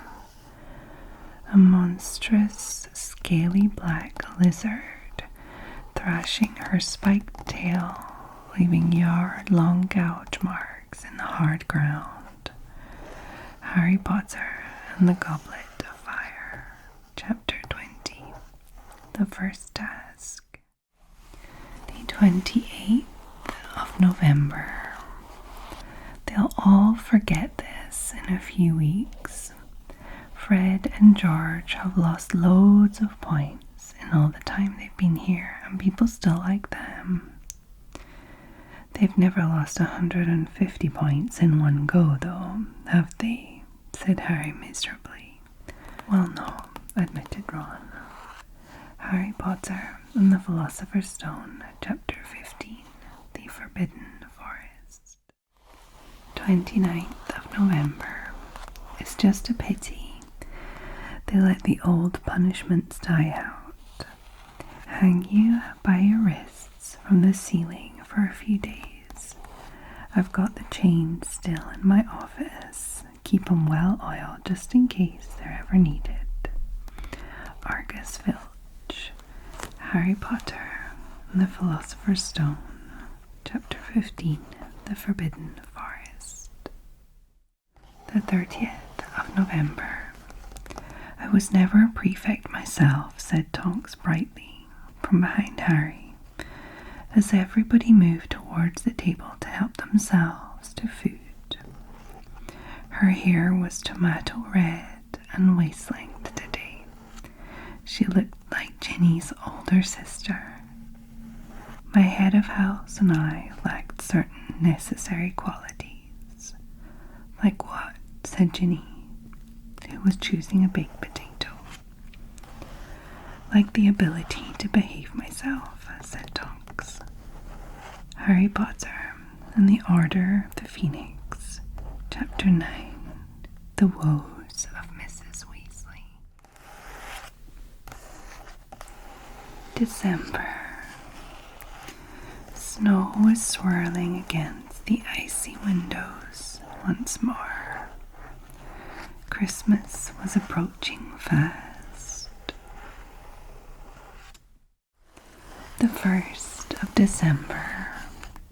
One morning in mid-December, Hogwarts woke to find itself covered in several feet of snow. Harry Potter and the Philosopher's Stone, Chapter 12, The Mirror of Erised. The 2nd of December.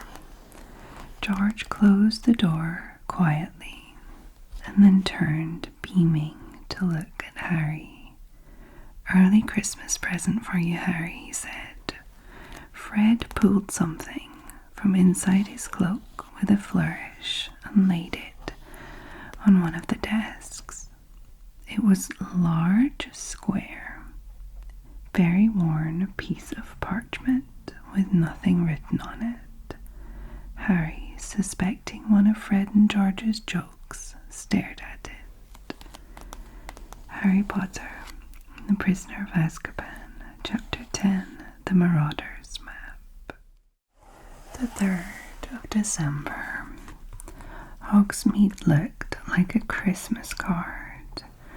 The little thatched cottages and shops were all covered in a layer of crisp snow. There were holly leaves on the doors and strings of enchanted candles hanging in the trees.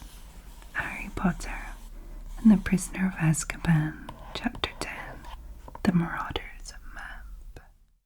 The 4th of December. We can do all our Christmas shopping here, said Hermione. Mum and Dad would really love those tooth-flossing string mints from Honeydukes. Harry Potter and the Prisoner of Azkaban, Chapter 10, The Marauder's Map. The 5th of December. I would trust Hagrid with my life, said Dumbledore. Harry Potter and the Philosopher's Stone, Chapter 1, The Boy Who Lived.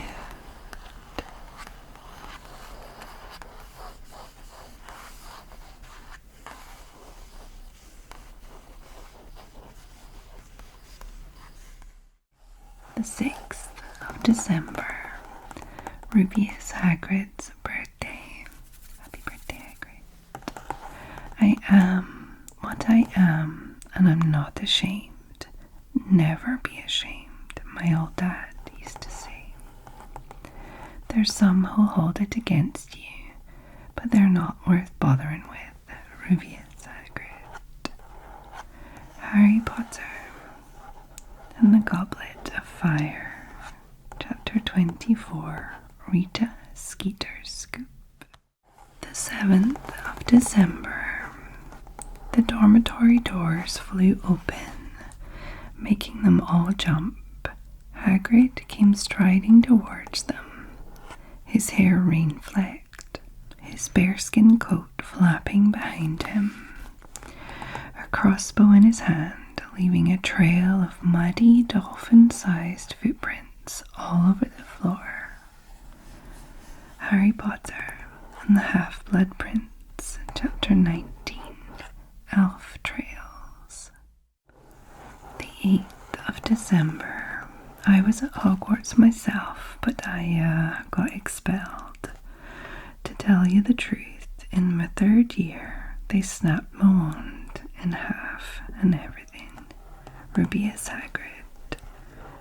Harry Potter and the Philosopher's Stone, Chapter 4, The Keeper of the Keys. The 9th of December. Now, Professor Dumbledore has granted me permission to start this little dueling club to train you up in case you ever need to defend yourselves, as I have done on countless occasions. For full details, see my published works. Gilderoy Lockhart, Harry Potter and the Chamber of Secrets, Chapter 11, The Dueling Club. The 10th of December. The bell was due to ring at any moment, and Harry and Ron, who had been having a sword fight with a couple of Fred and George's fake wands at the back of the class, looked up. Ron now holding a tiny parrot and Harry a rubber haddock. Harry Potter and the Goblet of Fire, Chapter 22, The Unexpected Task. The 11th of December. Unusual combination. Holly and phoenix feather, 11 inches, nice and supple. Garrick Ollivander. Harry Potter and the Philosopher's Stone, Chapter 5, Diagon Alley. The 12th of December. He laid the broken wand upon the headmaster's desk, touched it with the very tip of the elder wand, and said, "Reparo." As his wand resealed, red sparks flew out of its end. Harry knew that he had succeeded.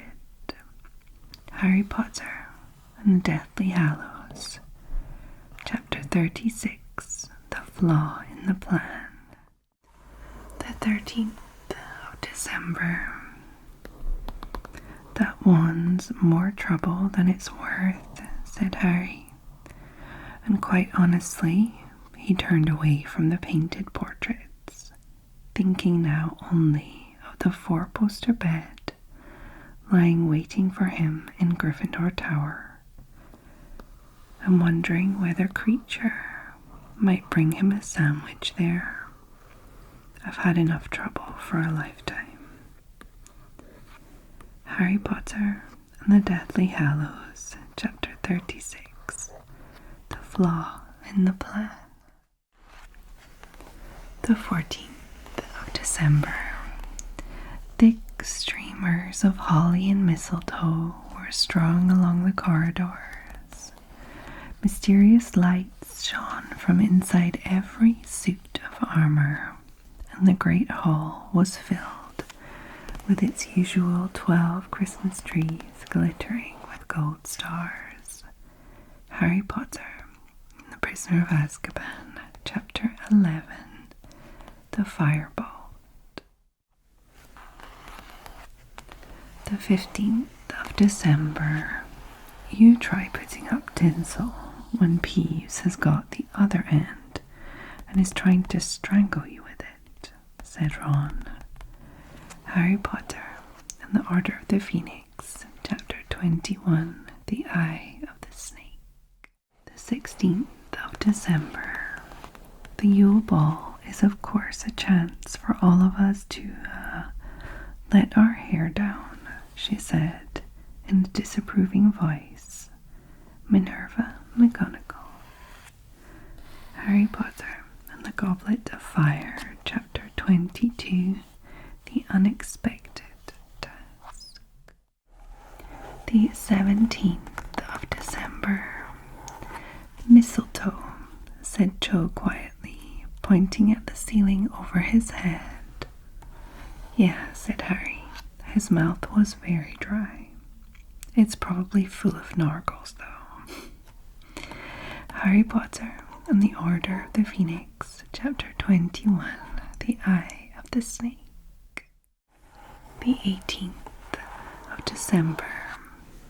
It's a shame you had to see him on a burning day, said Dumbledore, seating himself behind his desk. He's really very handsome most of the time.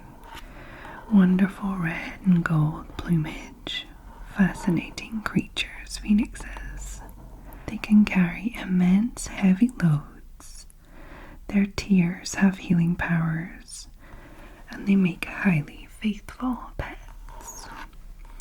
Harry Potter and the Chamber of Secrets, Chapter 12, The Polyjuice Potion. The 19th of December. I do feel so sorry, said Draco Malfoy, one potions class, for all those people who have to stay at Hogwarts for Christmas because they're not wanted at home. Harry Potter and the Philosopher's Stone, Chapter 12, The Mirror of Erised. The 20th of December. They sat by the hour, eating anything they could spear on a toasting fork. Bread, crumpets, marshmallows, and plotting ways of getting Malfoy expelled, which were fun to talk about even if they wouldn't work. Harry Potter and the Philosopher's Stone, Chapter 12, The Mirror of Erised. The 21st of December. Buckbeak, the hippogriff, was lying in the corner, chomping on something that was oozing blood all over the floor. I couldn't leave him tied up out there in the snow, joked Hagrid, all on his own at Christmas.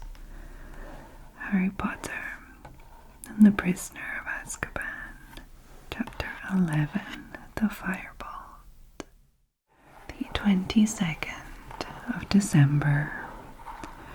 Ron also started teaching Harry wizard chess. This was exactly like Muggle chess, except that the figures were alive, which made it a lot like directing troops in battle. Harry Potter and the Philosopher's Stone, Chapter 12, The Mirror of Erised. The 23rd of December. Mrs. Weasley had sent him a scarlet jumper with the Gryffindor lion knitted on the front. Also a dozen home-baked mince pies, some Christmas cake, and a box of nut brittle. Harry Potter and the Prisoner of Azkaban, Chapter 11, The Firebolt. The 24th of December. Crackers, said Dumbledore enthusiastically, offering the end of a large silver one to Snape, who took it reluctantly and tugged. With a bang like a gunshot, the cracker flew apart to reveal a large, pointed witch's hat topped with a stuffed vulture. Harry Potter and the Prisoner of Azkaban, Chapter 11, The Fireball. The 25th of December, Christmas Day. Merry Christmas, everyone. Harry had never, in all his life, had such a Christmas dinner. 100 fat roast turkeys, mountains of roast and boiled potatoes, platters of fat chipolatas, tureens of buttered peas, silver boats of thick, rich gravy and cranberry sauce. Harry Potter and the Philosopher's Stone, Chapter 12, The Mirror of Erised. The 26th of December. Something fluid and silvery grey went slithering to the floor, where it lay in gleaming folds. Ron gasped. "I've heard of those," he said in a hushed voice, dropping the box of every flavoured beans he'd got from Hermione. "If that's what I think it is, they're really rare and really valuable." Harry Potter and the Philosopher's Stone, Chapter 12, The Mirror of Erised. The 27th of December. Harry was so close to the mirror now that his nose was nearly touching that of its reflection. "Mom," he whispered. "Dad." Harry Potter and the Philosopher's Stone, Chapter 12, The Mirror of Erised. The 28th of December. "The mirror will be moved to a new home tomorrow, Harry, and I ask you not to go looking for it again. If you ever do run across it, you will now be prepared. It does not do to dwell on dreams and forget to live, remember that. Now why don't you put that admirable cloak back on and get off to bed? Albus Dumbledore." Harry Potter and the Philosopher's Stone, Chapter 12, The Mirror of Erised. The 29th of December. He had awoken to find the dormitory deserted, dressed and gone down the spiral staircase to a common room that was completely empty, except for Ron, who was eating a peppermint toad and massaging his stomach, and Hermione, who had spread her homework over 3 tables. Harry Potter and the Prisoner of Azkaban, Chapter 11, The Fireball. The 30th of December.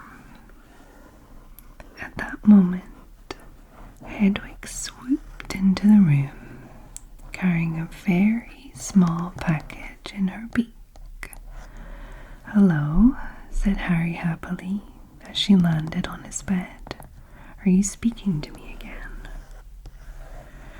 She nibbled his ear in an affectionate sort of way, which was a far better present than the one she had brought him, which turned out to be from the Dursleys. They had sent Harry a toothpick and a note telling him to find out whether he'd be able to stay at Hogwarts for the summer holidays too. Harry Potter and the Chamber of Secrets, Chapter 12, The Polyjuice Potion. The 31st of December, Tom Riddle's birthday. Happy birthday, Tom. "It is a curious thing, Harry, but perhaps those who are best suited to power are those who have never sought it. Those who, like you, have leadership thrust upon them, and take up the mantle because they must, and find to their own surprise that they wear it well. Albus Dumbledore, Harry Potter, and the Deathly Hallows, Chapter 35.